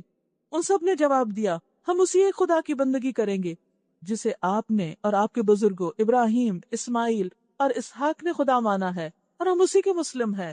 وَنَحْنُ لَهُ مُسْلِمُونَ تِلْكَ أُمَّةٌ قَدْ خَلَتْ، وہ کچھ لوگ تھے جو گزر گئے، جو کچھ انہوں نے کمایا وہ ان کے لیے، اور جو کچھ تم کماؤ گے وہ تمہارے لیے۔ تم سے یہ نہ پوچھا جائے گا کہ وہ کیا کرتے تھے، تم سے کیا پوچھا جائے گا؟ تم کیا کرتے رہے۔ یہودی کہتے ہیں یہودی ہو جاؤ تو ہدایت پر آ جاؤ گے، عیسائی کہتے ہیں عیسائی ہو جاؤ تو ہدایت ملے گی۔ ہر کوئی اپنے فرقے کی طرف بلا رہا ہے۔ کل بل ملت ابراہیم حنیفا، نہیں، سب کو چھوڑ کے ابراہیم کا طریقہ، اور ابراہیم مشرکوں میں سے نہ تھا، یعنی مخلص مسلم تھا۔ قولو، تم سب بھی کہو، کس سے کہا جا رہا ہے؟ کہیے تو، آمنا باللہ وما انزل الینا وما انزل الی ابراہیم و اسماعیل و اسحاق و یعقوب والاسباط وما اوتی موسیٰ و عیسیٰ وما اوتی النبیون من ربهم لا نفرق بین احد منہم ونحن له مسلمون۔ مسلمانوں کہو، ہم اللہ پر ایمان لائے اور اس ہدایت پر جو ہماری طرف نازل ہوئی، اور جو ابراہیم، اسماعیل، اسحاق، یعقوب اور اولاد یعقوب کی طرف نازل ہوئی، اور جو موسیٰ اور عیسیٰ علیہ السلام اور دوسرے تمام پیغمبروں کو ان کے رب کی طرف سے دی گئی، ہم ان کے درمیان کوئی تفریق نہیں کرتے، اور ہم اللہ کے مسلم ہیں، ہم مسلمان ہیں، ہم مسلمون ہیں، کوئی فرقہ وارانہ نام نہیں۔ پھر اگر وہ اسی طرح ایمان لائے جس طرح تم ایمان لائے ہونی صحابہ، تو ہدایت پر ہیں، اور ہدایت ہوگی تو کامیابی۔ اور اگر اس سے منہ پھیرے، کس سے؟ صحابہ کے طریقے سے، تو کھلی بات ہے کہ وہ ہٹ درمی میں پڑ گئے ہیں۔ لہذا اطمینان رکھو کہ ان کے مقابلے میں اللہ تمہاری حمایت کے لیے کافی ہے، وہ سب کچھ سنتا اور جانتا ہے۔ کہو، اللہ کا رنگ اختیار کرو، صبغت اللہ، ہر جگہ تمہارے اندر تمہاری پہچان کیا ہو؟ تم اللہ کے ماننے والے ہو، اس کے رنگ سے اچھا اور کس کا رنگ ہوگا؟ اور ہم اسی کی بندگی کرنے والے لوگ ہیں۔ اے نبی صلی اللہ علیہ وسلم، ان سے کہو، کیا تم اللہ کے بارے میں ہم سے جھگڑتے ہو، حالانکہ وہی ہمارا رب بھی اور تمہارا رب بھی؟ ہمارے اعمال ہمارے لیے، تمہارے اعمال تمہارے لیے، اور ہم اللہ ہی کے لیے اپنی بندگی کو خالص کر چکے۔ یا پھر کیا تمہارا کہنا یہ ہے کہ ابراہیم، اسماعیل، اسحاق، یعقوب اور اولاد یعقوب سب کے سب یہودی تھے یا نصرانی تھے؟ نہیں، کہو تم زیادہ جانتے ہو یا اللہ؟ اس شخص سے بڑا ظالم اور کون ہوگا جس کے ذمے اللہ کی طرف سے ایک گواہی ہو اور وہ اسے چھپائے؟ کس گواہی کو چھپاتے تھے وہ؟ محمد صلی اللہ علیہ وسلم کی نبوت کو۔ تمہاری حرکات سے اللہ غافل نہیں ہے۔ تلک امت قد خلت لہا ما کسبت ولکم ما کسبتم ولا تسألون عما كانوا يعملون۔ وہ کچھ لوگ تھے جو گزر چکے، ان کی کمائی ان کے لیے تھی اور تمہاری کمائی تمہارے لیے، تم سے ان کے اعمال کے متعلق سوال نہیں ہوگا، ہم سے سوال ہوگا ہم کیا کرتے رہے۔ لہٰذا فکر کرنی چاہیے ہم سب کو اپنے عمل سے متعلق۔ اللہ تعالی ہمیں عمل کی توفیق عطا فرمائے۔ میں یہ چاہوں گی کہ اس سپارے کے دوبارہ آپ دیکھیے اور پھر اس میں جو تقوی سے متعلق خاص طور پر آیات ہیں ان کو ہائی لائٹ کیجیے۔ جزاکم اللہ خیرا وآخر دعوانا ان الحمد للہ رب العالمین۔ سبحانک اللہم وبحمدک نشہد ان لا الہ الا انت نستغفرک ونتوب الیک۔ السلام علیکم ورحمۃ اللہ وبرکاتہ۔